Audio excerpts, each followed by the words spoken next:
Civil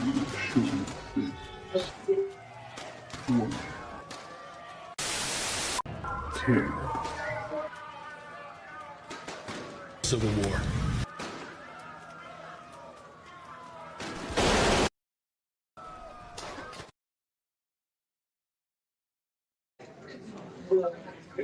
All right, good. We got here a little bit early to the Gary Public Library off of Fifth Avenue, over on the complete opposite side of town. And I got it. We're live. All right, good. Got her just in time for everyone to get started. We got camera 1 working. We're going to try and get camera 2 going. So far, so good. This is the Gary, Indiana IURC meeting for all the stuff they have going on with the NIPSCO utility company and people being relatively upset with their bills being through the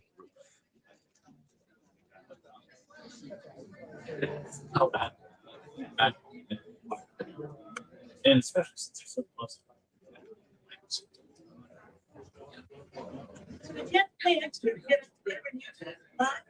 Yeah, with StreamYard, I had to pay, I think it's like $30 a month or something like that. How many?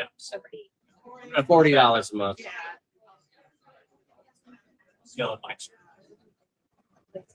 Yeah. It became a necessity for me. Thankfully, I can write it off on my taxes, but it's still a tad expensive. But they've cornered the market, and all the bells and whistles they have, it's what I need. So, yeah. Other programs like OBS and all that, they're like, oh no, we're strictly for the computer. And it's like, I'm not looking around a laptop for this, you know. I know. We did that once. On a laptop. Yeah, last time I did that, I almost broke the thing on accident. So I was like, yeah, no, one of these is expendable. You know, this isn't like $1,000. This is like $100.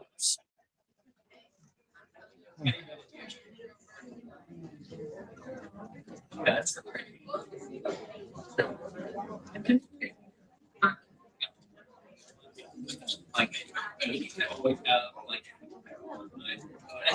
Oh, yeah, go right ahead. Don't worry about it.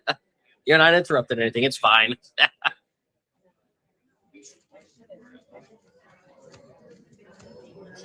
There we go. All right. So you can get camera 2 online. This camera 1, we're just going to have the default microphone. If I can get this to work the right way for camera 2, we'll wind up having Bluetooth link.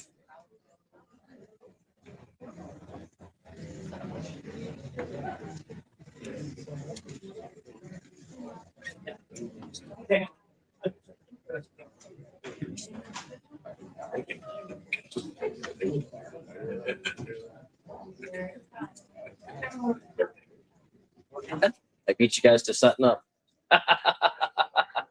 Hilarious. It's Fox News. Figured by now they'd already be all set up and everything. Love it.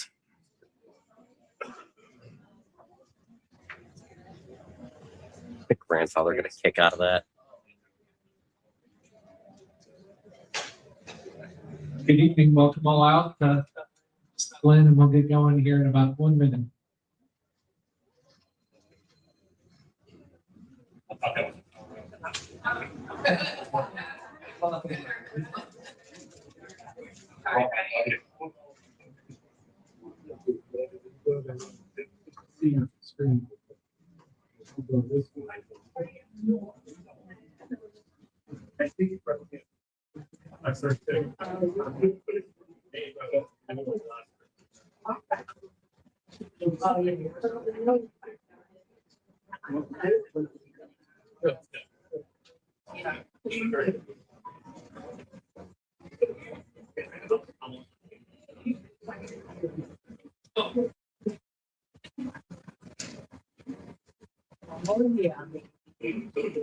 Okay, goodness, we did.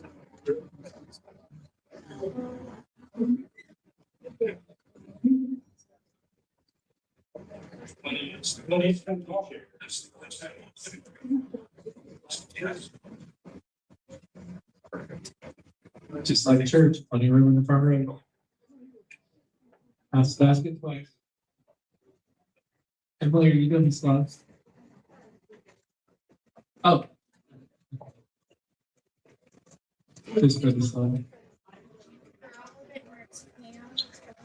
All right, we'll get going right now. Good evening. My name is Andy Zay. I am the chairman of the Indiana Utility Regulatory Commission. Want to welcome you out.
Sessions. Slide 2. As a background, Indiana is a traditionally regulated state with vertically integrated utilities with exclusive retail service territories. These are considered natural monopolies, but these are regulated monopolies. Utilities have an obligation to serve all customers and must provide that service safely and reliably. In exchange, the Indiana Utility Regulatory Commission, which is an independent body, authorizes the rates and fees a utility can charge its customers. So why does this system exist? Why does Indiana, like other states, allow monopolies?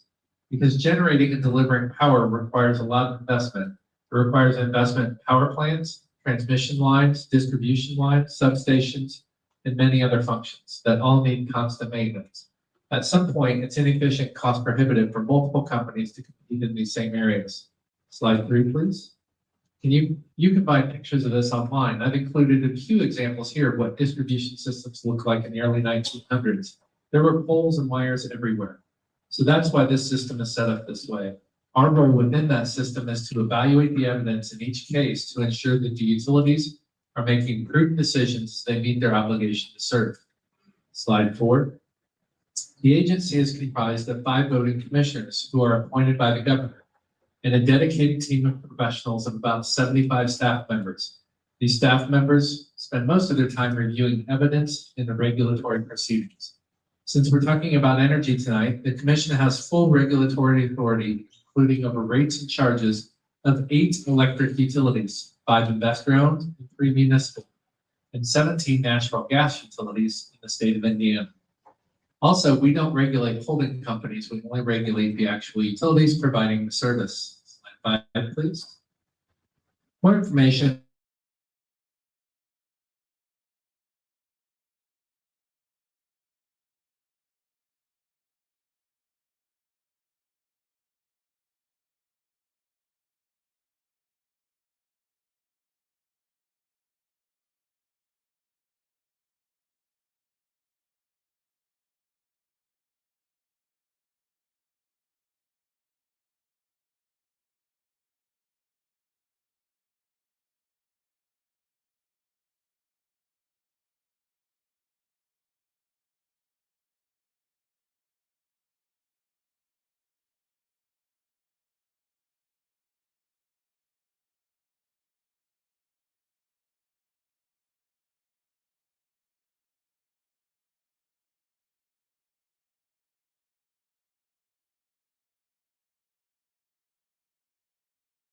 Customer comments that were shared with the OUCC, provide reports to the commissioners. Slide 7. For those interested, the commission has all the public evidence in our case online, and you can search by case type or by the utility's name, for example. That's a little bit about the process and our role, but tonight we're here to discuss energy affordability. It's long been my view that addressing issues like affordability is a shared responsibility. The Indiana General Assembly is the policy setter, utilities are the service providers, and the commission is the economic regulator. We all have a part to play. I commend the work of the Indiana General Assembly did this past session to move the needle on this issue. They passed a law titled House Enrolled Act 1002 that will give the commission some new tools and levers it can use to evaluate utility performance. For our part, like I mentioned, the commission is the judge that presides over cases and reviews and weighs evidence according to law. Slide 8. One law in particular I would like to touch on requires the commission to consider the 5 pillars of reliability, resiliency, stability, environmental sustainability, and of course, affordability when reviewing any electric rate-making case. In my view, these pillars recognize the difficult balancing act that regulators face every day. It is important to us and critical for every customer here to ensure that utilities are able to make the investments they need to keep the lights on, to run and maintain their systems, and to provide heat in the winter, etc. At the same time, careful attention must be paid to the impact these increases can have when combined with inflation, fuel costs, and other forces outside of utilities' control. It's difficult to put a price tag on reliability. However, if that balance is strained, this is something we have to pay attention to, which gets to the heart of why we are here this evening. In my short time as chairman, the commission has received an unprecedented number of complaints from customers who are struggling to pay their energy bills and who have expressed frustration and confusion about what those bills entail. At a time when costs are increasing across the board, rising utility bills are placing an added pressure on budgets that for many are already strained. As you may know, the commission hosted an investigative inquiry on energy affordability in March and heard from the investor-owned utilities on this topic. Now we want to hear from you. I've always felt that affordability means something different to everyone, and the rates we set aren't just abstract numbers. They have real impacts on everyday households and businesses. Once these sessions are done at the end of April, the commission will then review the information, including the comments shared tonight, and determine any appropriate next steps to take, which can include formal or informal actions. With that, I want to thank you again for being here and look forward to hearing from you. Also, we have forms over to the side with Emily. For those of you that don't wish to speak, but maybe would like to provide comment, as well as an email address that you can send your comments to. We strongly encourage your participation. And we'll leave that slide up for the remainder of the evening so you have that email address. With that, I first want to introduce my colleague and fellow commissioner, give him an opportunity to say hello. I want to welcome everyone here, and we encourage you to speak your minds and give us input. Look forward to hearing from you. Commissioner David Ziegler. And then we also have some elected officials with us this evening. Senator Mark Spencer is joining us. Senator Mark Spencer, State Representative Earl Harris Jr., State Representative Hatcher, Reagan Hatcher, sorry about that. Then we have the congressional candidate in the House District 1, Loretta Spark Wade. And I would offer each of you to step to the mic and introduce yourself, give you a few minutes to say hello. And thank you for coming out and joining us tonight. And you want your form? Go ahead. Just take notes. Don't be bad. Every word. Again, my name is Earl Harris.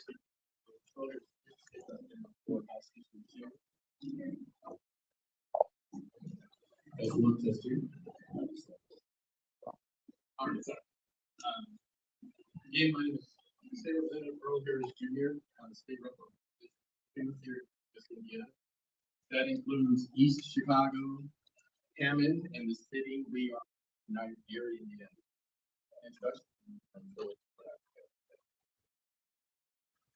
Chairman Zay, staff, thank you all for being here. Thank you all for coming in attendance, especially. I want to thank our brothers and sisters with the USW here.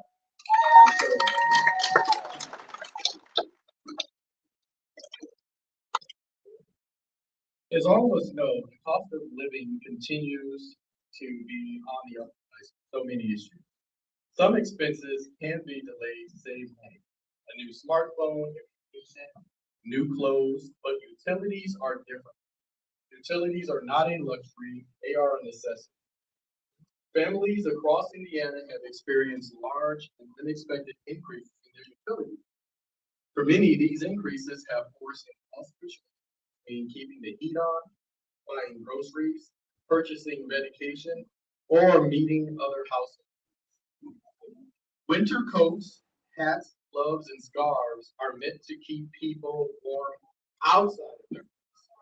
I'm sure I and many of you others have seen pictures that people posted at the beginning of the year where they were inside with their coats and hats and gloves on because they had to set, because of the rising costs, they kept their thermostat in say the low 60s or 60 degrees just so they could afford the bill. This is not just uncomfortable for seniors, children, and those with health conditions. It can create a real health risk. We must figure this out. And I want to point out something. As mentioned, I'm not the only Senator Spencer. During session at the beginning of the year, we are obviously you know this, Senator's name. We're in Indianapolis. We spend most of our weeks in Indianapolis because we're in session. This actually started in December because of us going in and redistricting. But, and I can't speak for the representative and others, I couldn't figure out how I was gone, and my bill jumped up by a large amount. So that told me something is not right with me. While, and I know you mentioned House Enrollment Act 1002 this year's legislative session, it's some good, and a statement I put out earlier this year. 1002 is a start, but Hoosiers need relief. I still believe that today. Although we have concluded the 2026 legislative session, it's not too early to begin work preparing for 2027.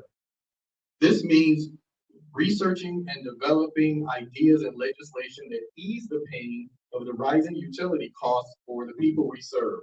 So in one of my leadership positions, I serve as the chair of the Indiana Black Legislative Caucus. Every session we have an agenda focus.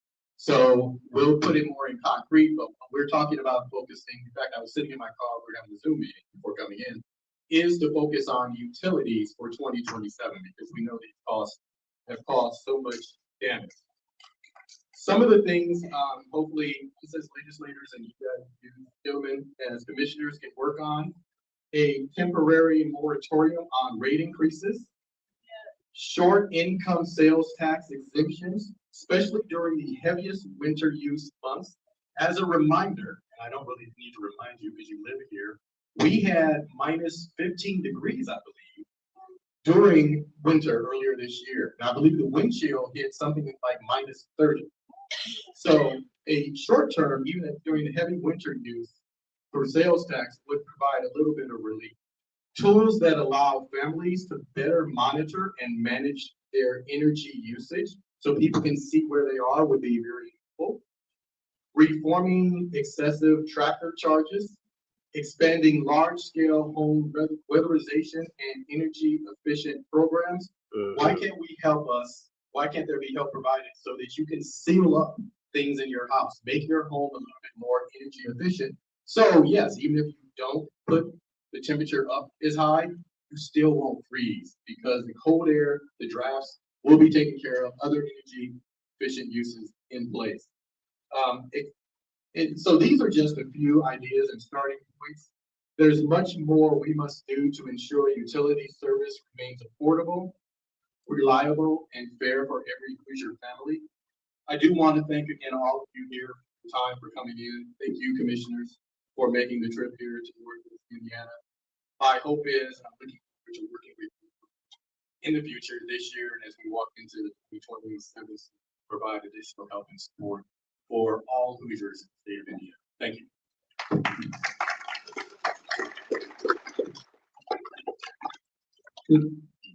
Good suggestions, Representative Harris. Next.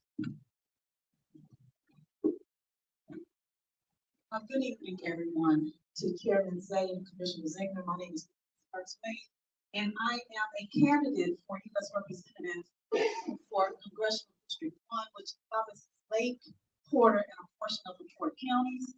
And I am here because my NIPSCO bills are high, because my mom's NIPSCO bills are high, because my neighbor's NIPSCO bills are high. My mom is 86 years old.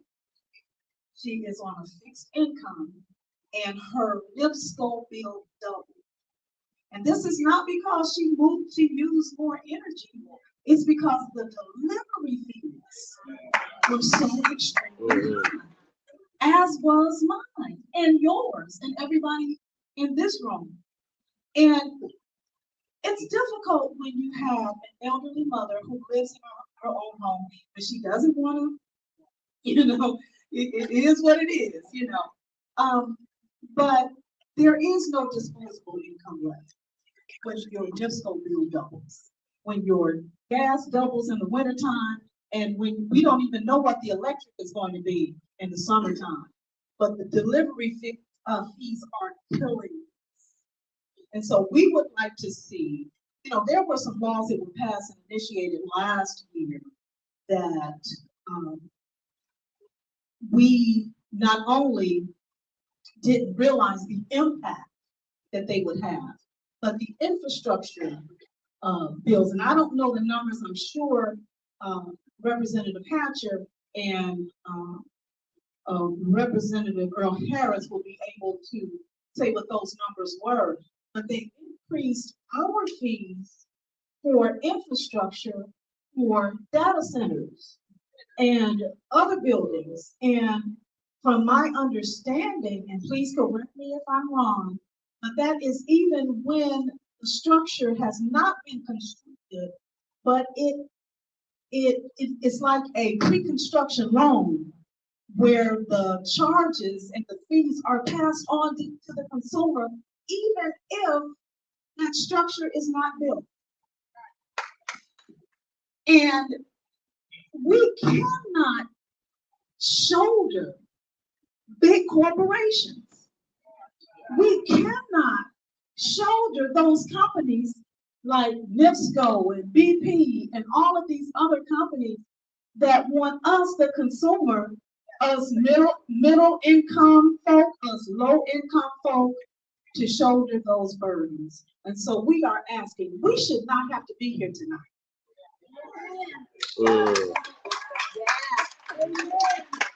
You all are supposed to represent our interests. We voted for our elected officials to represent our interests. And my interest is not a high NIPSCO bill.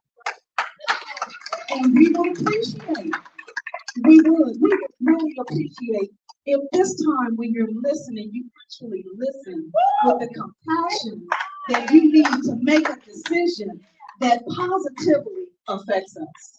Thank you very much.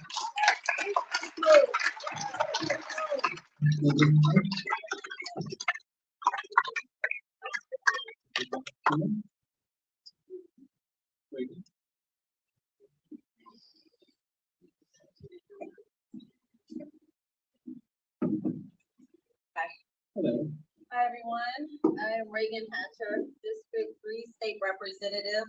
Big shout out to USW and what's going on out there. We're in a real tough situation, and what's happening with our NIPSCO bills, it is just layering it on. First, I want to thank the IURC for being here today, and I'm going to be very direct because that's what everyone in this room deserves today.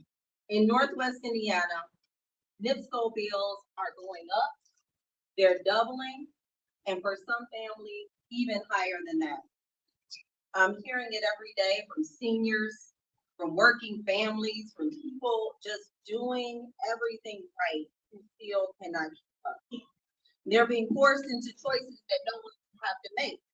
Heat and groceries, electricity or medicine. That is not acceptable, not just for the people in Indiana, but for the people anywhere. When you actually look at these bills, it's even more concerning. People are not just paying more for the energy that they're using, but they're being hit with delivery charges. that are as high or even higher than energy itself. Mhm. I was also in Indianapolis much of the season, and my bills double every month for January, February, and the first half of March. So families are asking a really simple question. How is the cost to deliver electricity costing more than electricity? Because from where they sit, it doesn't make any sense. And at the same time, in this very region where NIPSCO sits, we also have over 1,600 skilled workers that are locked out, fighting for fair contracts. These are the same workers who have kept this system running for years. So people are looking at it all together and asking, how are bills doubling? How are delivery charges rocketing? And are workers being pushed out at the same time? That's the question that we all must bring forward today. And I respect the work of the IURC, and I understand that they are complex decisions.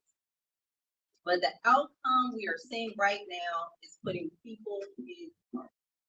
It's unfair. And the people in this room, they're not just numbers. They are people, they are families trying to get through the end of the month.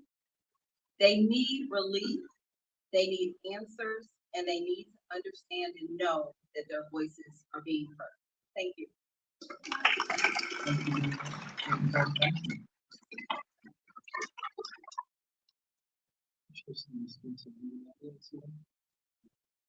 You singing and dancing down the street, I understand. And one thing you won't get from the IURC. Believe that, Steve. But with that, we'll get on with the flow of the evening. We do want to hear from you. And the way this works is I talked about it a little like baseball. So if someone wants to lead us off, can start up the mic. And then we have lineup seats here. Just come up and follow in line with that. And we'll just go one at a time and look forward to hearing from each of you. So what we ask is that you. Well, that filled up quick. I'm going last. Oh wow, that filled up So quick. what we ask is that you introduce yourself and tell us the name of the utility that serves your home. Kick us up. Thank you very much, sir. My name is Anthony Higgs, former councilman, 3rd District, 16 years. One is very vigilant and active in the community. There are a number of seniors within my district and throughout the city of having help. Please find a way to help them and not increase their utility bill. We also would like to see the union work doors be open and allow them to do that. Please, please help us. We're asking for help. God bless you. Thank you very much, Mr. That's something to the point.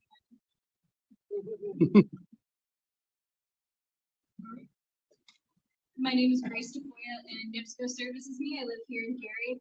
And the net income for NIPSCO this past year was $929 million, and last year it was $739 million. But somehow they can't afford to pay their union workers. They absolutely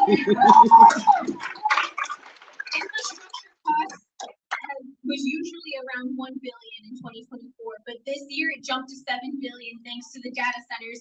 And because of Indiana Code 8139 allowed the NIPSCO to pass the cost onto the customers for data centers that we didn't ask, energy needs that we aren't going to get. It's energy needs that GenCo is going to provide to NIPSCO. And might I add, GenCo isn't providing how much they're charging how much they're charging Amazon for those energy needs. And those are an energy amount that we don't get to benefit from at all. So considering that, you have the power to say no to any more construction that goes on with NIPSCO. And that is something you can do to help. You can stop them from building more infrastructure and tacking it onto our, because clearly you're already okay with them making us pay. 2 years ago, at Renewable Energy Day, I spoke to Ron while he was still a senator, and he told us that he was all for community solar, all for solar panels being installed around the state. But now that he's in a position of power, he's not doing that or holding up his promises to help us. He's just serving corporate interests So he just said that while he was a senator and while he was running for governor so that he could get the votes. And now he's taking advantage of his position of power. So I'm asking you today to provide us with the info of how much Genco will end up charging Amazon as customers, because as far as I know, they're supposed to be getting a half price. And I want a half price deal, but I'm not a big corporation, so I don't get that. But I'm asking you to let the union workers back in because they can afford it, absolutely, and to say no to future construction projects. I have to go to my 4th job so I can pay my next.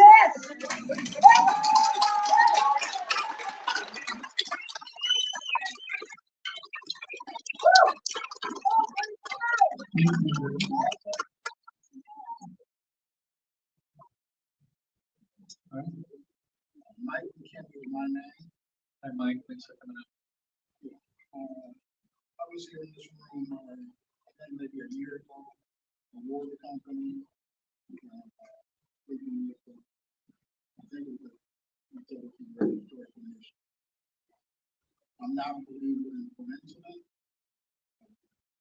You know, there's one on the west side of here, is here tonight. I don't think that's a coincidence. You know, I am a big believer in the mayor. I understand that. But I don't know, coincidence that 2 of the cities in the region are run by mayors that formerly worked for me. Lipscomb is a public place where they were hoping company, NiSource is a great company and it needs to be done. Return to profit to their shareholders. I understand. Years ago in the 20th century, Lipscomb had this. That time utilities were paying dividends. Unfortunately for me, at the time, Lipscomb quit paying dividends. The stock went into the that time they traded for about 11, 12 dollars per share. Today, NiSource is trading for $48, $49 per share. They're right, and their job is, and their high officials are incentivized to produce a profit for the company. But I can tell you, before the commission about water, and the result was nothing.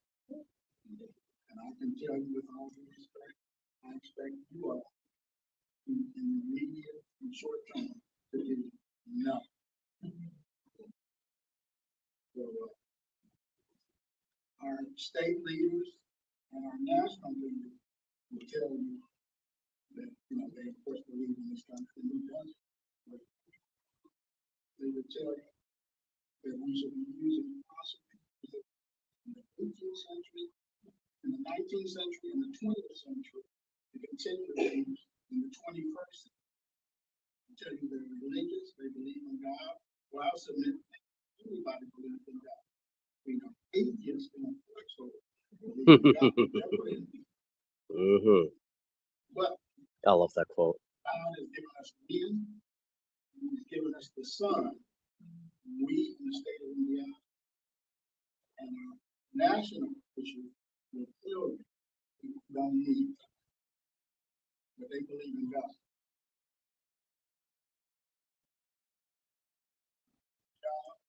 Citizens to tell the truth. How?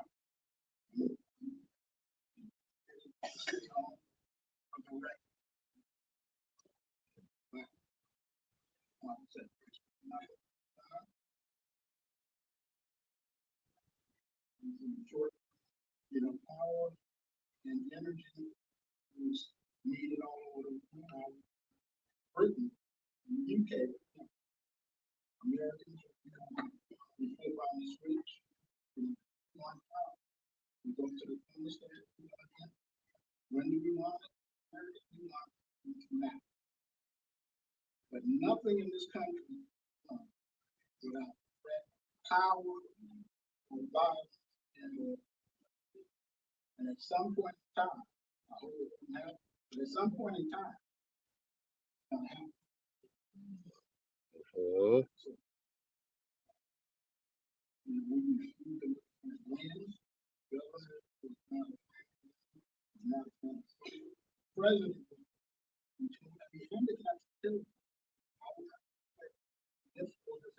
He tells them to use the whole body.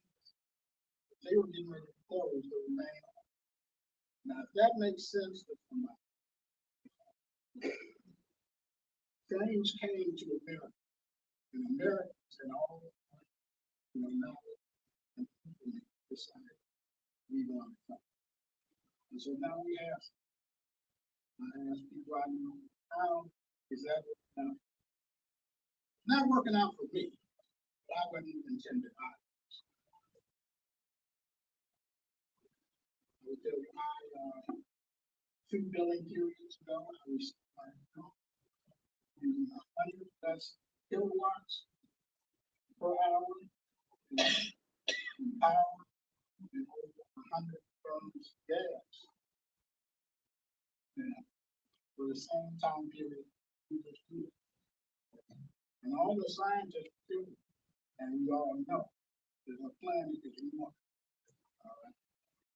But my bill was tremendously higher than it was at the same time. So I've done my job as a citizen. I voted. All right. I'm here telling the power, but I submit again with respect. Nothing will be done in the short term. I don't know when something will be. We need to harness the forces that God has given us and use those along with what we have left. And you can come up here listening.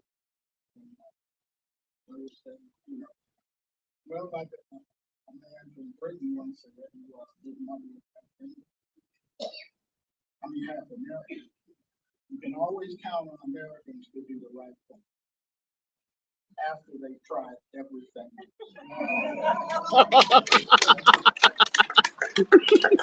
Thank you very much, Mike.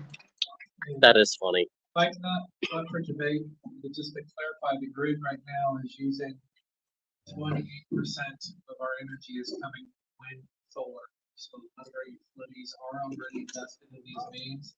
But there's been a big pivot away from coal to natural gas. It's a transition, expensive transition many of them are working on.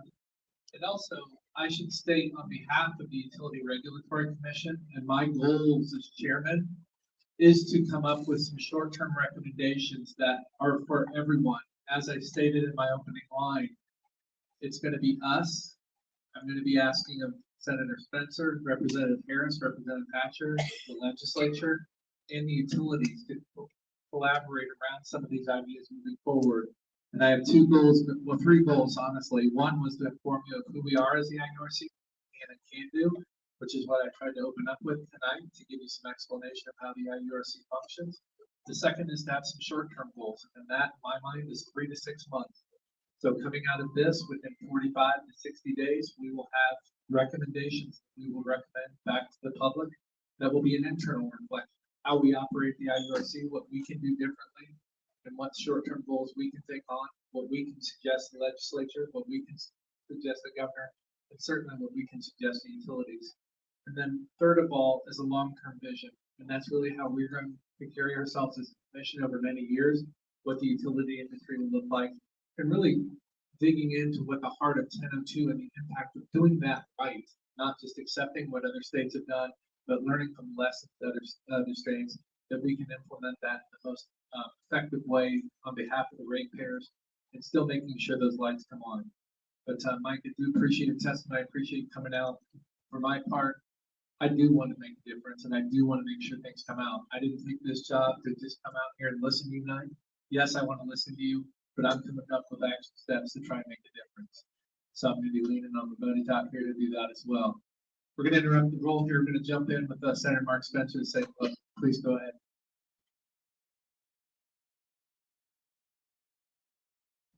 Good to see you again. Doing good. Ladies and gentlemen. First of all, I'd like to thank the commission for coming to Gary. Thank every resident that took the time to come out here for this most important effort tonight. Your presence matters. I also want to extend a professional courtesy to Chairman Zay, a former Senate who served with you, and thank you for your leadership taking on this most important task. And thank you so much for your service. I came tonight to stand with the people I represent and make sure their concerns are clearly carried out with due process. Because many of the members of Northwest Indiana, what they're experiencing is not a policy discussion. This is a monthly reality. And I want to be very clear about what I'm seeing from my office. We've been inundated with calls, emails, visits from residents who are overwhelmed by their utility bills. People are not just concerned, they are truly alarmed. They're asking the same questions over and over. Why are these costs rising? And what can we do to address it? And what exactly am I paying for? And where do I go for assistance? These aren't abstract concerns, as you all know. These are people who have already made adjustments. They've trimmed what they can trim. They've taken on extra hours. They sacrificed their time and their families. And they're still finding themselves in a position where the numbers simply aren't adding up. And what they're asking for now is very plainly simply for help. Help with understanding, navigating, and ultimately help finding some measure of relief. So moments like this truly do matter. They matter because they give people a chance to speak in their own voice. They matter because they create a public record that cannot be ignored. And they matter because they help shape what comes next. So from my perspective, moving forward, what that means is focusing on three things, and now take my seat. The first being clarity, so people can clearly understand what they're paying for. Second being fairness, so the burden is not carried by those who have already done all they can do. And lastly, number three, balance, so we meet the needs of the system without losing sight of the people who sustain it. So my role is to ensure that what is shared in rooms like this is carried forward into the decisions that follow. Because at the end of the day, our responsibility is simple, to make sure the system works for the people and that the people are not left trying to carry more than they can actually bear. So again, I thank you all for your attention. Chairman Zay, it is a pleasure to see you again. And I sincerely believe that under your leadership, under your chairmanship, we will have due diligence for these most important efforts. God bless you all. Have a good night. Thank you for your time.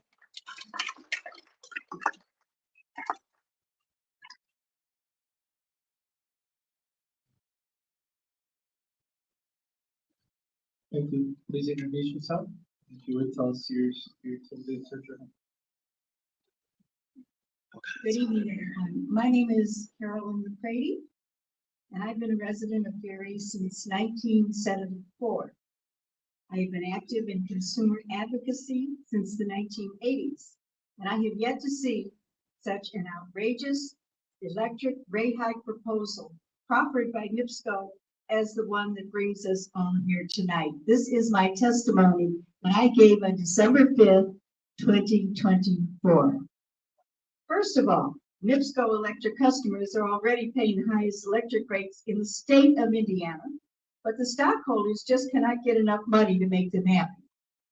Second, we have learned that in 2024, NIPSCO sold a significant part of the company to a hedge fund for an astronomical $2 billion. What will this sale mean for us? Good for the company's bottom line, but probably not for the customers who faithfully pay their bills every month, even though here in Gary, that is becoming more and more difficult due to ever rising costs. And remember, this was 2 years. As you consider this outrageous rate hike, please keep in mind the communities that will be most affected by your decision.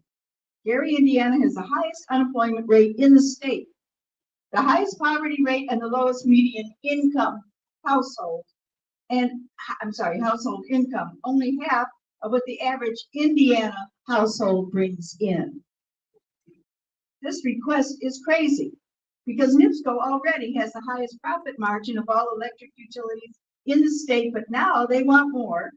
A 79% increase in all of our fixed rate charges, going from, and this is what people talked about before, $14 up to a possible $25 increase every month, no matter how much electricity you use. Oh God. I ask you, how will so many Gary residents pay these exorbitant costs. And why should we? And I think you're hearing tonight that it's just becoming impossible. The IURC needs to reject the request and allow all who live in NIPSCO land a reprieve. After all, we do pay your salaries. Now, this is what I said 2 years ago. Let's look at what happened. Since that hearing, where 4,900 written comments were submitted, 68 in person, your committee granted NIPSCO a rate increase that raised our electric rates an average of $28 a month. My entire bill, that's for both gas and electric, went up $63 a month, or $765 a year, and I haven't changed my usage at all. No wonder 650,000 NIPSCO customers need help with their bills. And isn't that crazy? You create a fund that helps them pay their bills, but guess who gets the money? It goes right back to NIPSCO. So they're not doing anybody any favors. And you all allow that kind of silly, that craziness to go on. It doesn't make any sense. We need to lower the cost of utilities, period. You are appointed by the governor, but we ratepayers pay your salaries. NIPSCO continues to get the lion's share of what they ask for, and the people be damned. You must bring accountability to your office. Consider the following. You need to reject, as someone else said, the CWIP, or construction work in progress, where we pay for stuff that NIPSCO might want to build or is building and may or may not come to fruition, but we pay for it anyway, right up front. Stop that. CWIP. I know the legislature put it in place because it's lobbyists, and you all, I understand, you know, trade bargains with each other. Well, it's the legislature that's the problem. No, it's the IURC that's the problem, but it goes back and forth. But in the meantime, nothing changes. You promised us something that's going to change, the commissioner, in 3 to 6 months. What are people going to do in the next 3 months, the next 6 months with these bills that they can't? You need to investigate their profit margins. Why should they just be allowed to make whatever they're a monopoly? And they just continue to make whatever they want. And also, I would like to say, investigate why the heads of NIPSCO, this company, this corporation, get paid millions of dollars. Why? For paying workers out and locking out workers. You need to investigate bill trackers. That means that, you know, they just put that on and we don't know why, but, you know, we pay for it. And also investigate solar opportunities. As the gentleman said, we need to use what God has given us and stop destroying our planet with these fossil fuels. So remember, you're not a rubber stamp, even though a lot of people probably think you are. But why is that? Because of the way you respond to the grief that people bring to you every time there's a hearing. And you go back and you do the same thing. I don't know if we can wait 3 to 6 months for all this to happen. I think it should happen sooner than that. I think that there should be some kind of relief very soon in the future. You are here to regulate on behalf of both parties, not just the industry side. Thank you.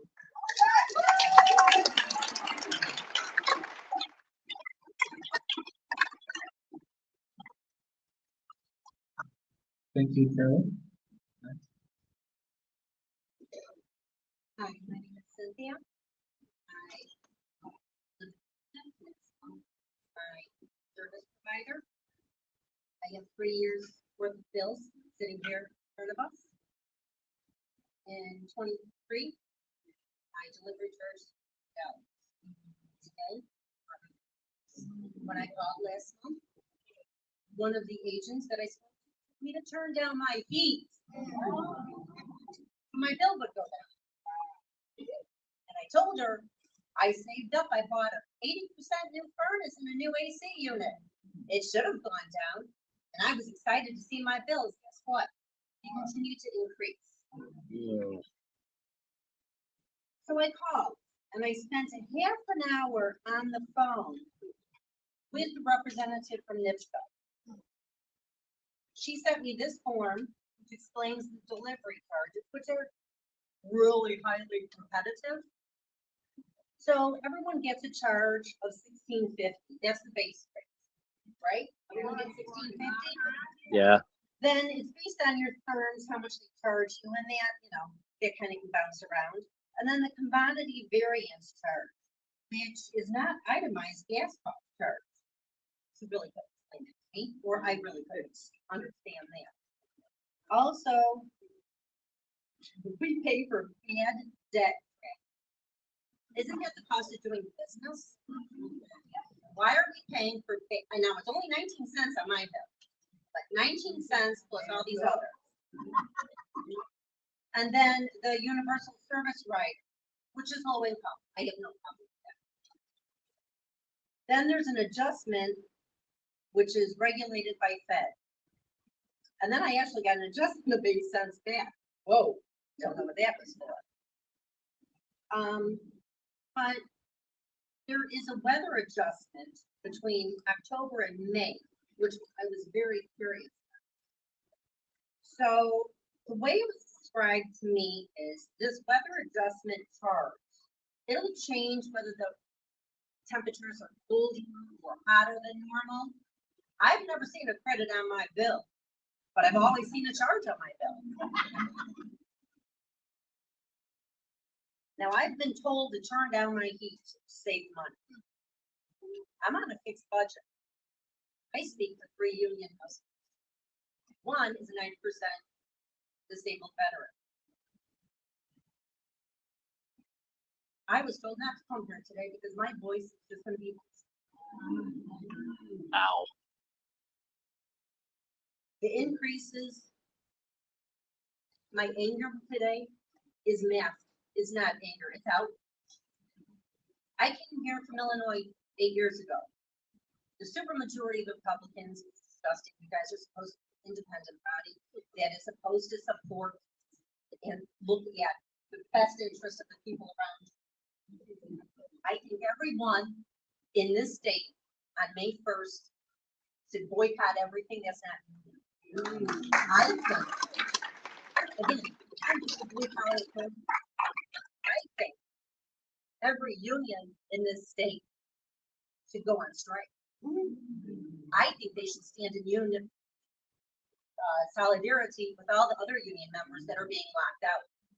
I think the power of the people, if we stand together, is much more powerful than any commission.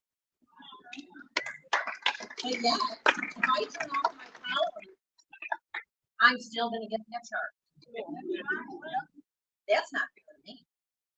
They talk about fairness or respected elected officials, which I have zero respect for because no one has stood up for us. We have to come out. We have to dictate change. And I'm bouncing around. I am so nervous right now. Thank you. And sales tax. That's something that really rubs me raw. These corporations don't pay sales tax, but we pay sales tax on our utility bills. These huge power grids, Amazon and other, what are they called? Microsoft. Everybody else, they're not going to pay sales tax, but we have to pay sales tax. That's ridiculous and unforgivable. I understand it might not be you. I don't know which tax body that is responsible to, but the state has enough of my money because we've got a surplus. Yeah.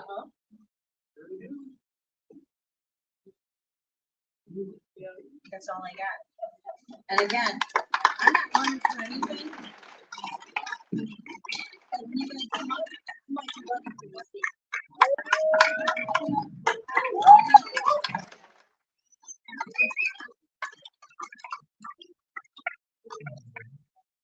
Next up, yes, so I can come on down, a few more seats. All right. Thank you, sir. Good evening, my name is John Allen. I'm from Gary, Indiana. My utility company is NIPSCO. And, I don't think I can say anything here that can add to what all my, fellow citizens in the county has said regarding the bill, so I will refrain from doing it. We'll just let you know from the beginning, Chairman and Commissioner, that I do understand that you guys granting or denying requests for rate increases is subject to statutes, boundaries of statute. But I will ask you to do this to help. This is something specific that you can actually do. Support the repeal of Senate Bill 424, was passed into law. And for your portion of wanting to support the repeal of this is that the legislator basically usurped you guys' authority to decide what the rates should be when they make a legal tax, deciding that we're going to pay 80% for equipment and SMR. If they wrote that into law, they didn't give you guys the ability to go through that as you guys are able to do, and then I don't think that's fair. Also, it violates the Indiana statute or constitution regarding process and the taking clause of the Indiana Constitution and the U.S. Constitution. This is an illegal tax to mandate for us to pay 80% for equipment with private companies. It transfers the risk to the user as opposed to the company. It transfers their responsibility and their decision making of their board and the consequences and the accountability of decisions, good or bad, to the people for ghost equipment that may or may not exist. If that equipment Holy actually crap. exists and get manufactured, even to our use of benefit, we're paying for that use of benefit in our current deal. If NIPSCO decides to refinance this SMO after it's built, they can pull 80% of value out and it goes to their balance sheets. We don't get any of the money from the refinance, even though we paid. That's inherently and morally wrong. It's wrong.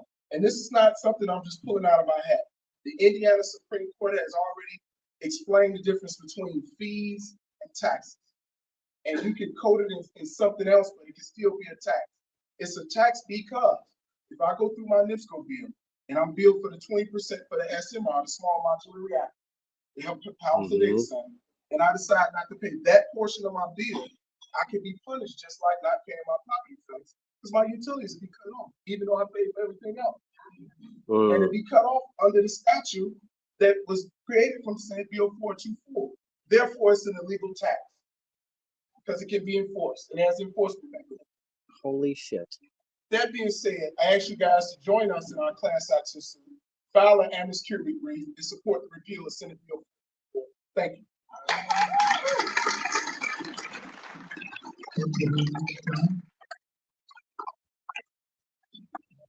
President of Gary, Indiana, so is my utility. I'm gonna echo what John said. I'm up here to ask you to repeal Senate Bill 424. It is more, if I heard you correctly, you said there are 5 investment companies, 3 municipal owned. In respect for every individual holding a sign here today, that model is very skewed. I appreciate NIPSCO for its 30% a share, $1.20 annual. Most of them here are not invested in NIPSCO, so they don't double dip. But when you sell part of a company to private equity, your interest cannot be aligned with every individual holding a sign in this room or the citizens of Gary. So I stand with John, questioning why IURC allowed private equity company to invest in NIPSCO. It's I just get chills when I think about it. That being said, you know, from appointed position, Chairman Zane, you have a lot of dancing to do. You kind of said you dance together up here. I want you to learn how to line dance up and down I-65. You understand the big impact of utility companies here. We're not in Kankakee Valley, and we don't have a co-op energy. We have a monopoly. And we can't even get solar in our personal residence unless we get approval from them. There are too many ways that citizens cannot control what we have to pay for. Repeal the bill, and let's get to some real solutions. And if I could ask, things that we can do immediately. Let's line dance up I-65 and have IURC come up a lot more often to see and track what's happening. let our legislators be a part of the planning process for any approvals that are coming forth by our utility company here. And last but not least, we need some type of legislation, because all of this is legislation. It's not gonna fall on the IURC. We need it to be legislatively passed. We need to understand what IURC can do in regards to collaborating with our legislators in order to stop things like the sale of companies into private companies and things of that nature. So repeal the bill.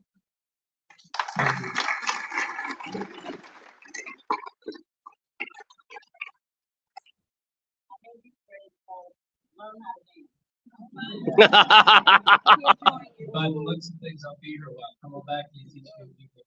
Woo! Let's go square Thank you. dance. Thank you for your time. I just want to understand how everybody can kick back. My NIPSCO bill for the last 4 months, neither one of them has been under $1,000. Oh God. My December bill was 13. My January was 11. My April bill is 1,000. How was that even when I used the same amount for the last 20 years? So how am I supposed to live? Y'all don't have that problem, but the constitution, because we can't afford it. So how are we supposed to make it when y'all voting us to fail? We can't fail. We need to survive. How are we supposed to pay these bills? Should I go get another job? I've worked my time. These elderly people have worked their time. Veterans have did their time. But we're still being punished by NIPSCO. Why is it we can't get another utility company in here? Give us something competition. We can't do that because y'all sold us out. Y'all getting a kickback, so when y'all gonna start kicking us back? Y'all been sitting up here looking like, oh, we boring you. I'm bored too. My bills is over $1,000 a month. I'm pissed the hell out. Hot damn. So what do you think I'm doing? You gotta answer that. Oh, deer in the headlights. Thank you for coming. That's what you're supposed to do.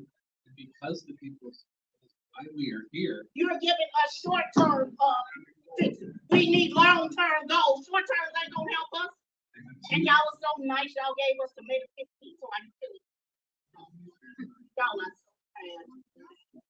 Then y'all marked us by putting a man on TV with aluminum foil.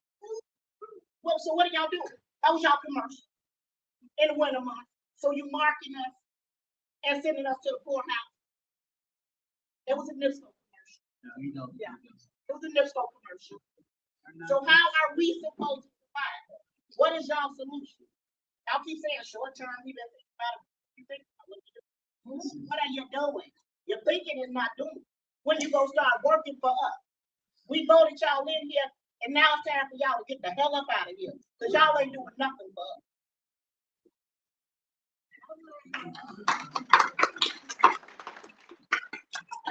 Oh Lord, it's shit.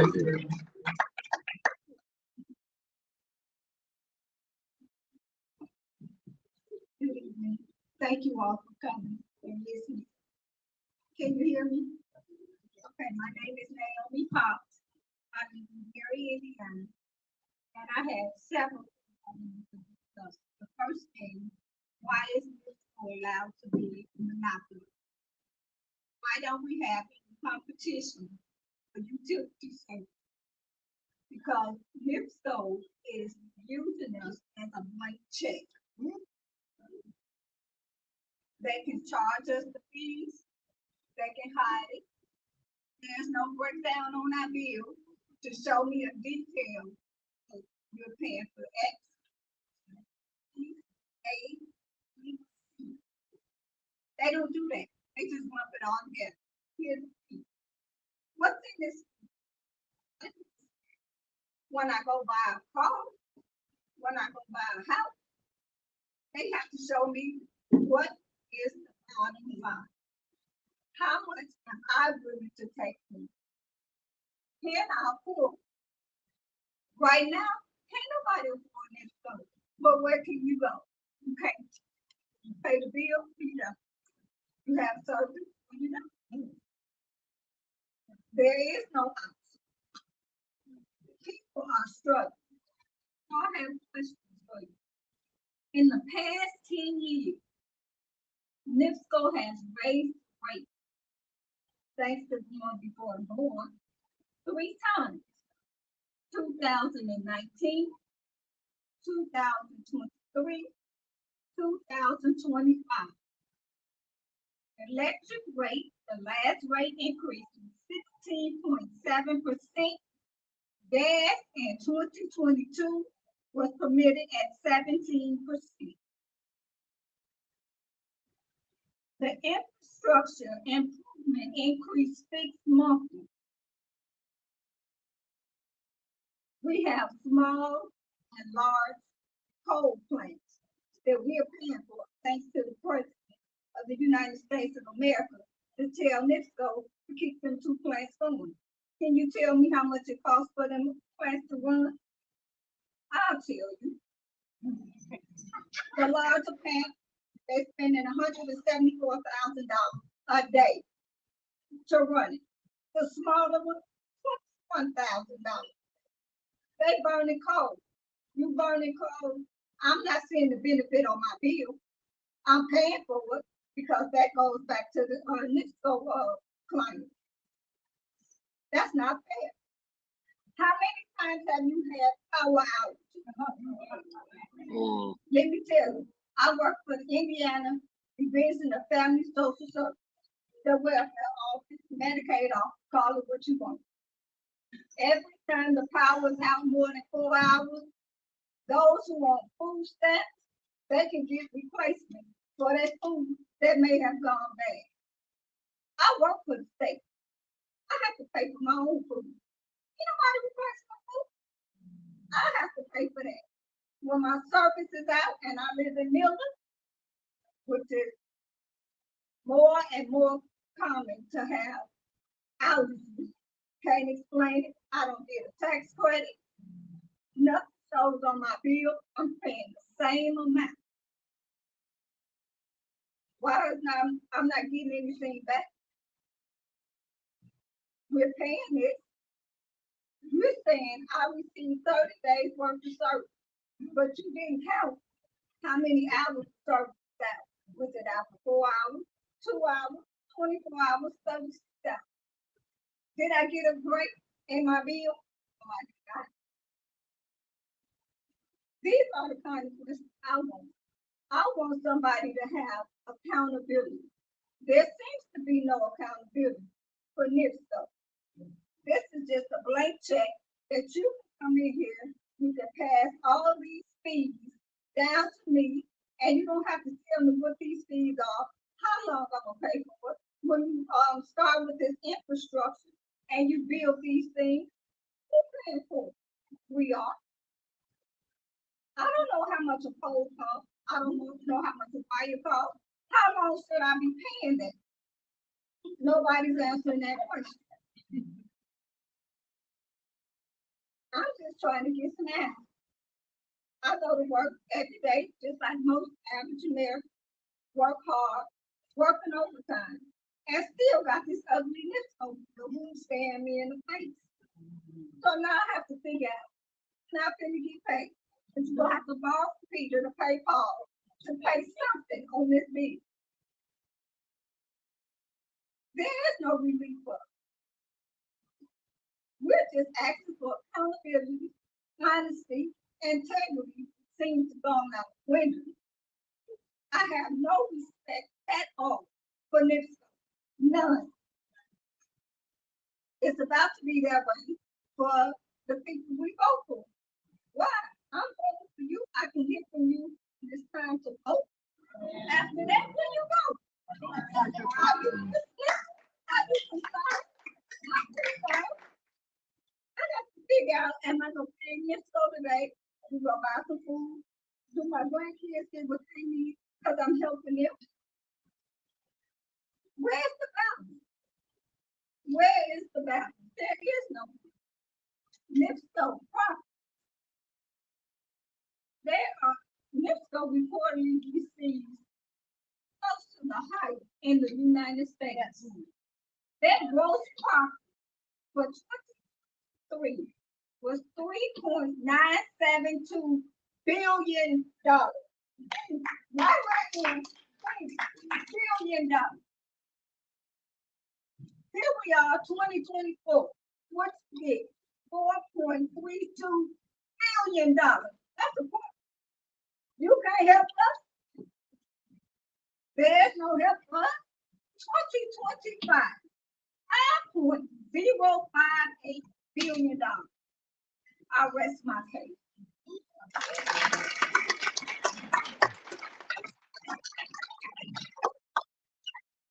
I can't tackle all those questions, but I do want to try and bring some clarity to one point, because I'm sure others are thinking the same thing. I tried to touch on it in our introduction and what the IURC does, and why, and that is this discussion of monopoly. Utilities, whether it's generation, transmission, or distribution, is a very, very expensive business. In Indiana, we have what's called a vertically integrated system. You're not alone in that. There are tens of other states that do that same thing. There are some states which are not vertically integrated, and there is a choice on generation, but you still have the distribution from that same company. Indiana, as a ranking, is 20% below those states, which a lot of those are out east in PJM. So our rates are 20% lower than those that have generational choice. So we maintain that, and we are the check and balance. You're right to talk to us as the IURC. We need to do a better job. We need to hold them accountable, as you suggest. But there are other systems out there, and this is a system that we use in Indiana. And it's been that way as long as and I'm not defending it, I'm just telling you what it is. Thank you. Please go. Afternoon, and thank you. I would like to know, and I want to know who holds accountability for what is happening to me personally. My husband, both retired. We built a home in Gary 20 years ago. The bills were fluctuating, but they were manageable. In August, our bill went from $700 to $1,800. And then when we called, we were sent to this person, that person. What's wrong? We'll check. See if you got a leak. We'll do this. We'll do that. And when we finally got to talk to somebody, do you know what they said? Oh, no. You need to put a stone in free because you need to pay. Now, what I don't understand, we called another person after this morning, told us this. And this person said, to accommodate this problem, we can put you on an installment agreement and or we can cut you off. Now that's what they told us. Okay. Second question, want to know who can give me assistance because I've been to the urban league. I called the mayor's office. I've been to churches, Salvation Armies, you name it, I've been there. And then to tell me, and another phone call to me, so you need to apply for assistance. I applied after going around in circles because they needed this, they needed that. I applied for energy assistance only to provide them with all this doggone information for a month. And they told me my husband makes too much retirement. We are not eligible to be getting any assistance from energy assistance. I called the commissioner's office, the commissioner, whatever the title name is, and they told me they would get back to me. I explained to them what had happened, and as my bills for NIPSCO come in, now mind you, it was $1,800 in August. My bill as of April, and I'm paying $162 for installment, and I'm paying $600 and $700 regular bill. And then, I'm sorry, forgive me, I lost my thought. I was going to tell you what But anyway, I go into all of these places. You can't believe everything that you read on Facebook, but I did read that you have accommodated people who are, and that they were paying something on their bills or giving them some kind of break. I have yet to find somebody that is willing to assist us on our bills. And so now I look at these bills that I brought here so that you can witness where it went from $700 in July to $1,800. I was told we're gonna knock it down. When they put me on an installment plan, it was still 18. And now it's April, and my bill has come out $2,240 as of April. And I've seen help everywhere. I don't know where to go. I don't know what to do. But go back to work. I'm retired, but I'm gonna have to go back to work. That's what I have to do. Pay these next bills. 2240. Started out 7. Went from $400 in the wintertime. But the bills went managing when they were around 700. But to go to 18 and I'm 162 installment, and I'm plus paying the $700 or $600 that they bill out. Not to mention the bill don't even look the same. Every time they come, they wishy-washy, and when you call and ask, man, I'll be in charge of this, and what is this, and what they tell you in a magical way. It sounds so important. This is what they have to do. And so I get no answer on why my bill has gone up from 1,800, got an installment, and now my bill is high. So high, it's more than my house note. I don't pay mortgage that much. So I don't understand why. I don't know how much truth in what you read on.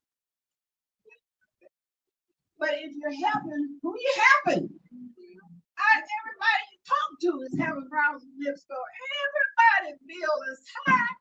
So now we get letters in the mail that they're going to help. But then I get a letter that says that I'm not the one. You weren't the person that was concerned with fixing it. You weren't the one. Everybody got that. Yeah, whatever that. The 1% email. You're not honest. I haven't found anybody that they gonna help. They got a letter that they gonna help. So all I'm asking for some accountability for these reasons. They just ridiculous, and they can't even explain why. Please help us. They can't even explain that. So now I'm gonna have to take my stroke back. 2 tumors, meningiomas on my brain right now. 2 meningiomas. Plus I had a stroke in 2018. Tried to afford your bills for 20 years. When we moved on the west side, we bought build a new home. The bills went to 300. Got up to 700. But now this August, it took me. So I'm gonna have to, I'm gonna stay my country. I don't know what I'm gonna do. Because I can't go to nobody and get help. I couldn't get help. I couldn't even get seen from my mayor. I couldn't even get in his office. Oh, damn. He referred me to energy assistance. An energy assistance, mess about income.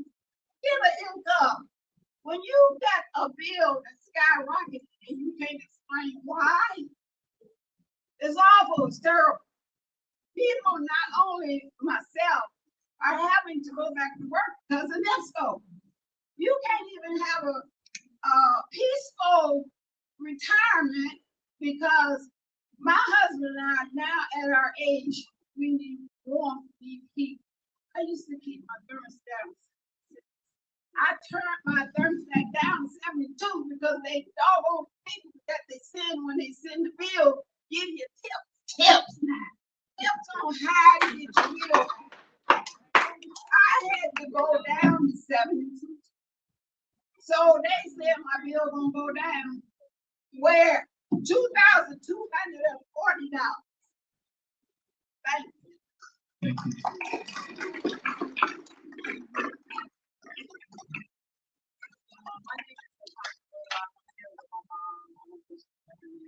Diane Johnson, and I'm here.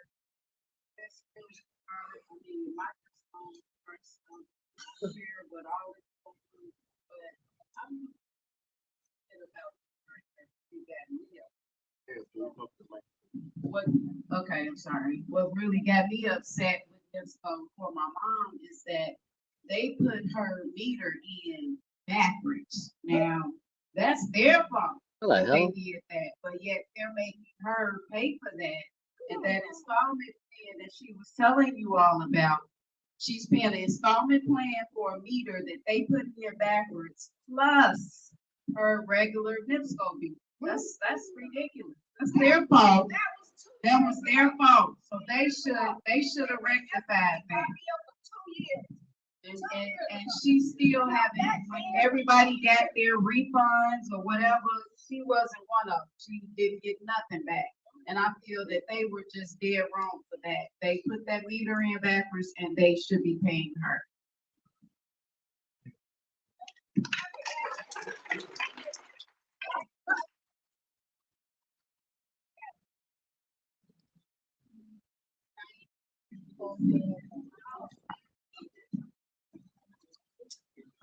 Hi, my name's Joanne Cack. I work for a company here in Gary, Indiana. And we do support and we're a union company as well. So as we talk at lunch and everybody talks about their NIPSCO bills, as one person myself, as I start to approve our bills, it comes through payables, we start looking at our bills from NIPSCO. It's kind of shocking. So as we're like, well, we're a business, there's no way to track to say who's right and who's wrong, right? In December, our bill was 20,000. January, it was 17,000. On March 10th, we got a bill for $36,477. Oh God. 1 day later, we get an adjustment bill for $45,036. This is when I started calling NIPSCO. Now, I said to NIPSCO, when are you going to call me back? She said, give us a few days. I said, okay, that's great. We'll be before Good Friday. I called on 3/26. As we know, the union got locked out on 4/2. So as other things happen, I started making my phone calls on Monday when our bill we received for one location. This is a office building with a large garage and one outbuilding. We do have a CNG pump on that property, okay? So we do know that there's cost to that. The bill was $149,643.85.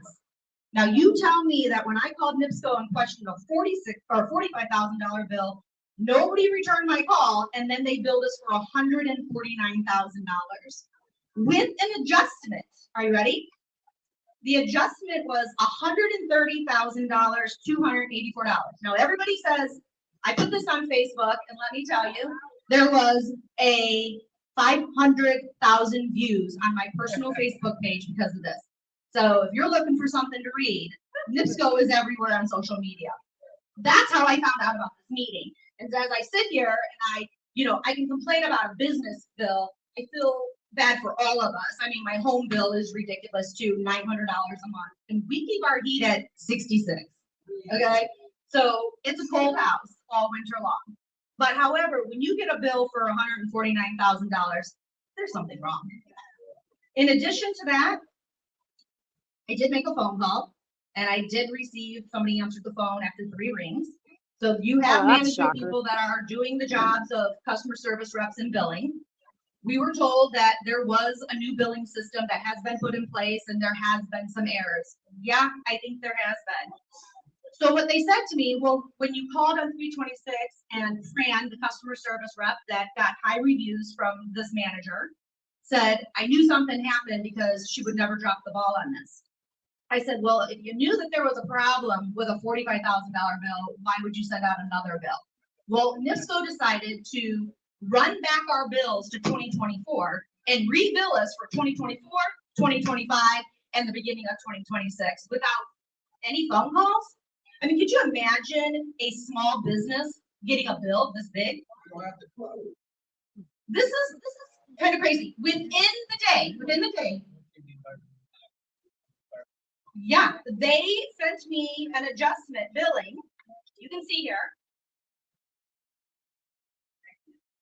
That billed us and reran our bill, telling us that we still owe them $130,000.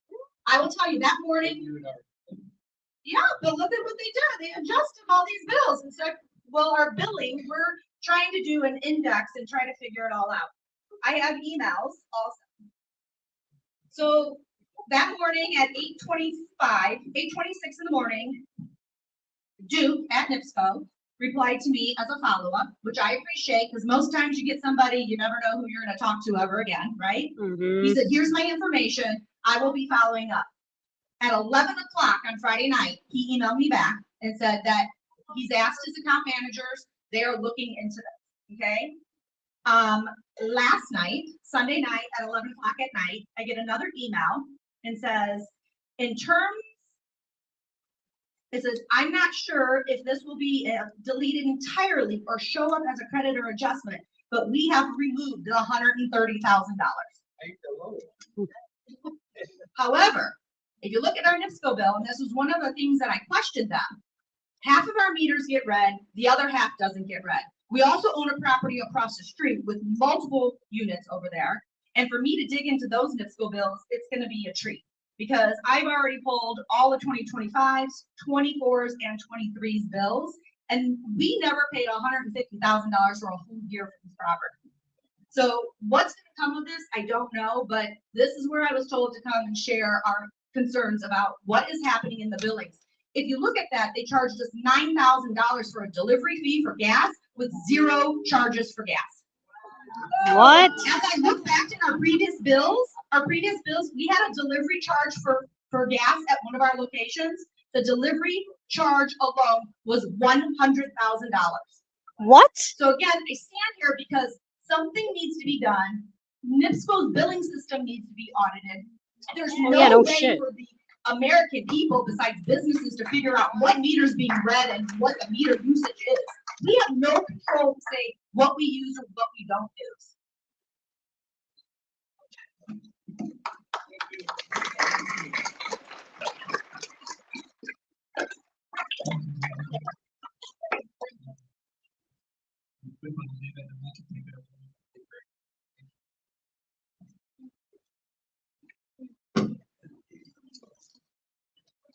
Good evening.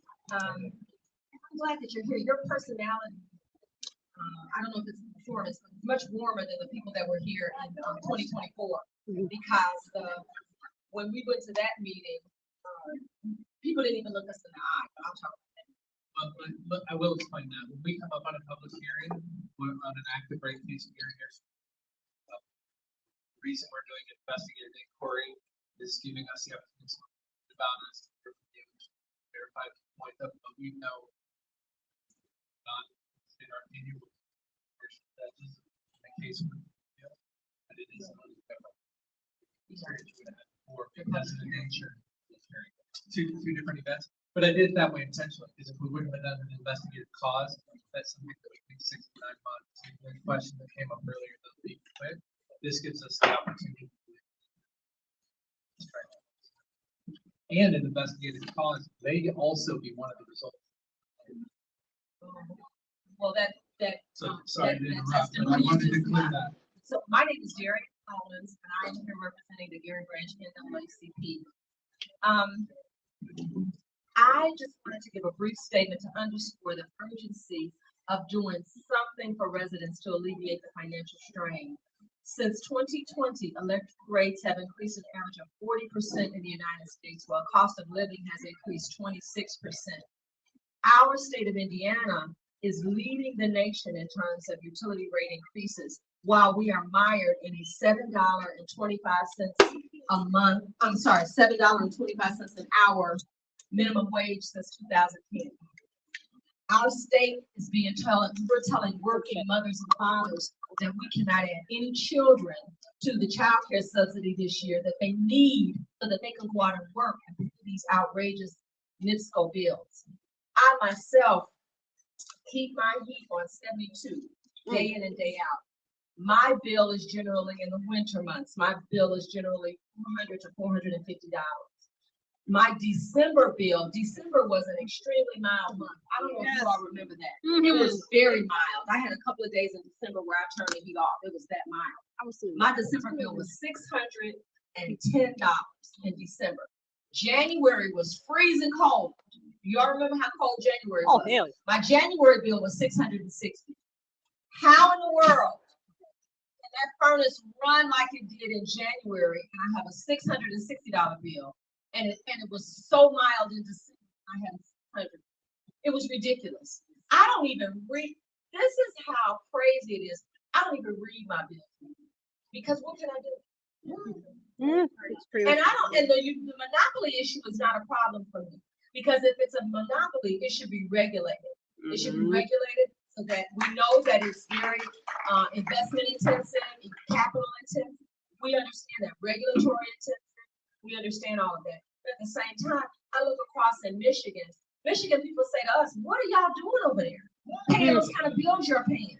A house similar to mine, a person's paying $200 for gas and electric.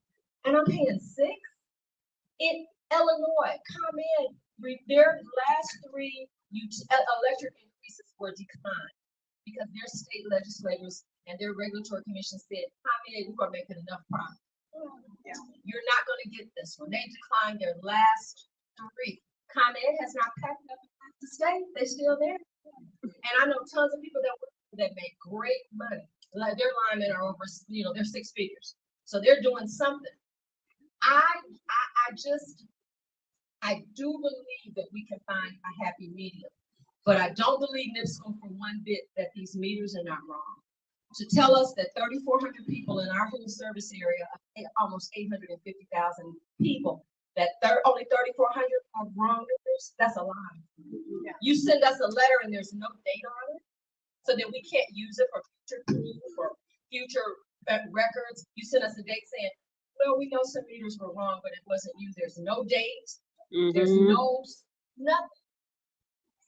I lost power last summer for 5 days. I remember that. I did not, my bill looked the same as it did the previous year. I didn't have power for 5 days. I had to provide all of that. I wouldn't stay at my mom 5 days. I didn't even complain because I was like, what are you gonna do? When I called them and said, are you giving me an adjustment? Well, you weren't billed on it. Well, then why does the bill look the same as it did the year before and the year before? I lost power for 2 days. When we had that wind, that microburst wind. Oh. They're not gonna, I'm still gonna be billed just like everything was running.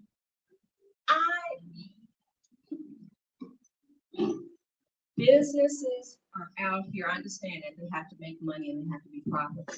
But somebody like a NIPSCO, when we gave testimony in December of 2024 and our rate went up, and then we were told by one of the legislative bodies that Indianapolis did not get a utility, did not get an electric increase because during their public testimony, one of their state legislators asked for profit data from AES. And when they reviewed the profit data, they were not allowed to get an electric increase. Is that true?